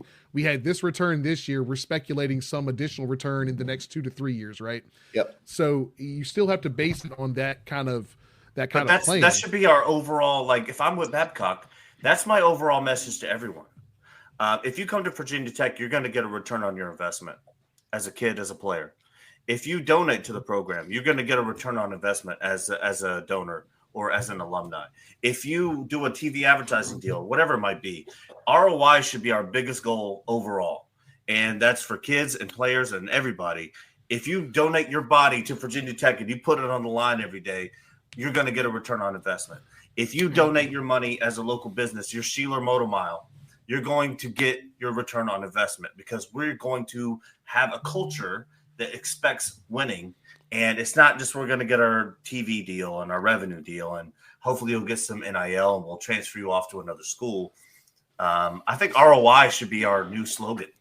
So I'm going to ask this, and I'm not trying to like call you out on this. Brian, I'm not let trying Chris to call go. you. Chris was about to say something. Chris, because I think you expected a better ROI on your investment this year, except for Your goddamn quarterback got hurt.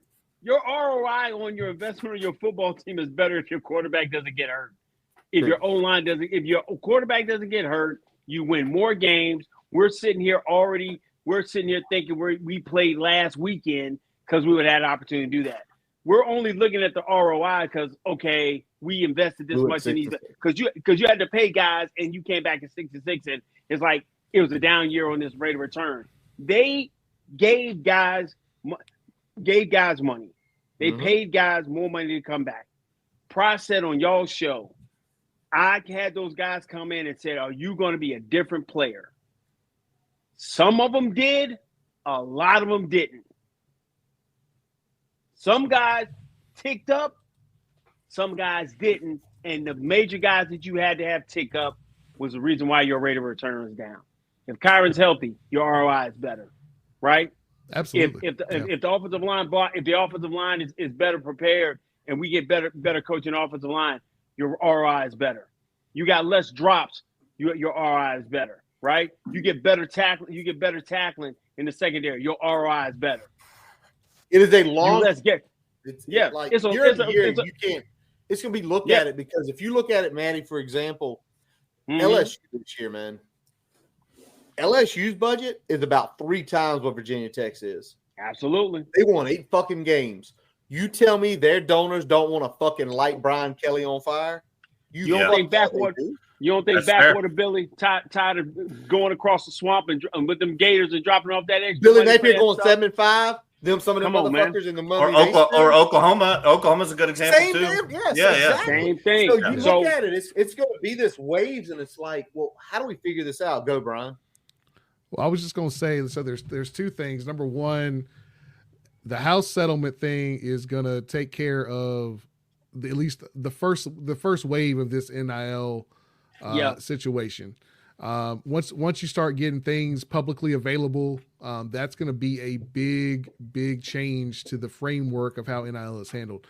Number 2, and not trying to get personal, do you subscribe on like Triumph? Do you have a Triumph subscription? Do you do anything with that? Yeah, for sure. Absolutely. Okay. Yeah. So you know, like there are intrinsic benefits to supporting NIL outside of wins and losses. Yes. Right. So so we're talking about 2 different levels here. So there is still incentive for you to make that investment, even if the wins and losses aren't quite there, because you get a more personal experience with the team that you care about, right? Yeah, no, it helped me with my bachelor party, like I talked about. Yeah, so that's what I'm saying. So there are things like that I think Triumph is doing well. That they are providing value outside of necessarily the product on the field. And as NIL matures, I think we're going to see Virginia Tech be in a lot better position long term from an NIL perspective. Now, whether that leads to wins and losses, I'm not sure, but I think it's going to help that ROI that you're talking about. Yeah, and I just want everybody who comes to the place, whether you're a player, a donor, a fan, whatever, you're getting more than you put in. And maybe that's a lot to ask. And but I think having a high expectation is good, because if you fall short, it's fine. But it's better than just being complacent. Does it ever feel like you're a marketing professional just speaking into the void? Well, with LinkedIn ads, you can know you're reaching the right decision makers. You can even target buyers by job title, industry, company, seniority, skills. Wait, did I say job title yet?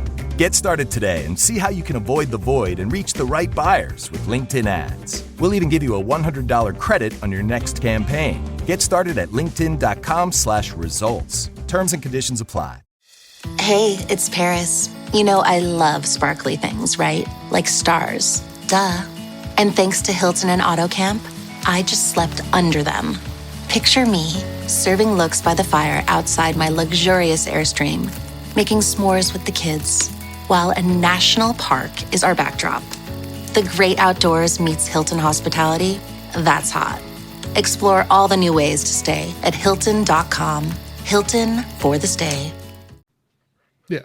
I don't think we're being complacent at all. I really don't. I don't. No one's happy with 6-6. Nobody's happy. Whether in Merriman or on this podcast and anywhere in between. Nobody's happy. But I don't think they're being complacent. I think they're moving forward. What they had to do this year in the portal, I think they definitely needed to do. And aggressive. I think we're gonna get those kids. We're just gonna get some more kids, man, that want to come here and like you say, play with that chip on their shoulder. Hey, I've been overlooked. You got to look at a lot of those 24 kids, 23 and 24 kids and 25 kids. They don't know nothing about losing. They don't understand losing. A lot of them have won, played in state championship, played in long time football games. And I always go back to the point, man, they built this thing from the ground up. There was nothing here to build on. Yeah, I think they had like 20 running backs on this roster. They had like 20 running backs. I think it was only 14. I think it was only 14. There was a lot of guys, 14 way too fucking many. Yeah, way too many. I remember watching, looking like, who is this Brumster kid? I don't even, they didn't have a lot. So I know, hey, this is Virginia Tech and the uniforms and Sandman, all they didn't have a lot to build on. So yeah, was this year disappointing? Absolutely. But I just think, and I told Dan this. Yeah, we're disappointed with 24, but I think we're going to be even better in 25. And I'm just really all in on that. I think we're going to be so much better in 25. And that'll be like in 26. I just think this 25 class, this 26 class, and the better coaching in some different areas is going to help us out a lot. Well, the whole thing is you've got to constantly improve, and the whole thing. And if you look at the retrospective of the history of Virginia Tech, is everybody always talks about, well, Frank. If you look at and I know this is 32 years ago, which it doesn't feel that way to me because I'm going to be 42 next year. 42 next year. But 92 was the biggest year, and people always looked, what happened in 92? Frank made some big-ass changes to the staff. Yes, sir. Yes, he did. And the one thing, and we go through, and then that staff stayed together a while, and then early 2000s, some big changes happened. And that staff stayed together a while, and then basically 2012 happened. But by that time, Frank was in his 60s. So yeah, and he was a legend by then. He was a legend. He'd won ACC. He'd won the Big East. He beat Miami multiple times. He beat Texas. He beat Alabama. He went to the national championship game. Right. So you have to change. And again, I go back to what we talked about damn near 3 hours ago, because we almost 3 hours. Just everybody looking at the left corner. Brent Pry came in and he said he gave it 3 years, which is legitimate, what you should give a staff. And he said, it's not good enough. I'm going to let this guy go, and this guy go, because it's not good enough. Mm-hmm. What happened in 2020, and I know your son Chris was being recruited at that time, is we did not have a good season. Maddie, you were watching games. You saw 2019. Nothing changed, right? We were sitting here. It's like, this isn't good enough. Nothing fucking changed. And I don't know what would have happened if something changed. I don't. I really do not know what would have happened years ago. Bridges got burned. Yep, Jim's right. Bridges did get burned. We don't know, but somehow that team went 6-6 in 2021. Somehow that team went 6-6. But when you don't choose to make changes in anything, because you talk about ROI, Matt, and that's right. How do you do ROI? How do you get better? You've got to make changes, because if you ain't hitting the expectations, you better start fucking letting people go. You better start doing things different. You better start firing people. You better start adjusting. And that's what happened this year, because the expectation this year was, I was stupid, maybe. I said 11 wins. Y'all, but Chris, how close were we to 11 wins? Y'all watch it. How close? Yeah. Whoa. Everybody says, Curtis, you're a moron. You said 11 wins. And I say, y'all, look at the fucking scores. Yep. We weren't far from it. It ain't like we were sitting down here getting our asses thrashed. No, we were